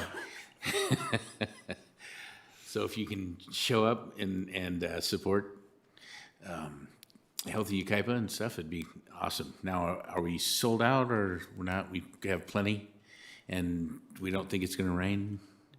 We don't know. But anyways, yeah. We're still looking for Yucaipa Youth Advisory. We're still looking for, I think, 3 more. And are we still looking for one on the Park and Recreation? So if you know anybody that's would want to participate in it, we were talking to Fermin, and his daughter went with the Youth Advisory, and she was applying for a college, and what brought her above everybody else was she was on the Youth Advisory Committee. And so just so maybe you guys can pass that along, and it helps with colleges and everything like that stuff. And thank you guys, all the veterans, and I appreciate everybody. Thanks. Thanks, sir. Of course, happy Veterans Day to everybody who served and came back to be part of our community and active duty. Thank you for your continued service. Yucaipa truly has, if you've ever gotten the history books, those 2 history books that they wrote for Yucaipa, they talk about the veterans of our community that have gone to war to fight for us and then have come back. Some came back, some not. Obviously, we have our Veterans Flag Hill Park. It's an awesome place. I know there's been discussions over the several years that I've been on the council to improve and expand on that. I think that would be certainly, as the city finds itself in better financial situations, to do that. The turkey trot, yeah, she did beat me. She's got a lot more energy than I do, and she doesn't work graveyard sometimes. So, in addition to that, I'll be attending the Redlands Veterans Parade tomorrow. I wish we had a Veterans Day Parade in Yucaipa. I think it would be well received. Something that certainly I would love to see come to fruition, I will be attending that. I was appointed earlier this month by the board of the East Valley Young Marines to be the unit's executive officer. The Young Marines of the Marine Corps League is the official youth organization of the United States Marine Corps. Its mission is to strengthen the lives of America's youth by instilling discipline, leadership, and a commitment to drug-free lifestyle.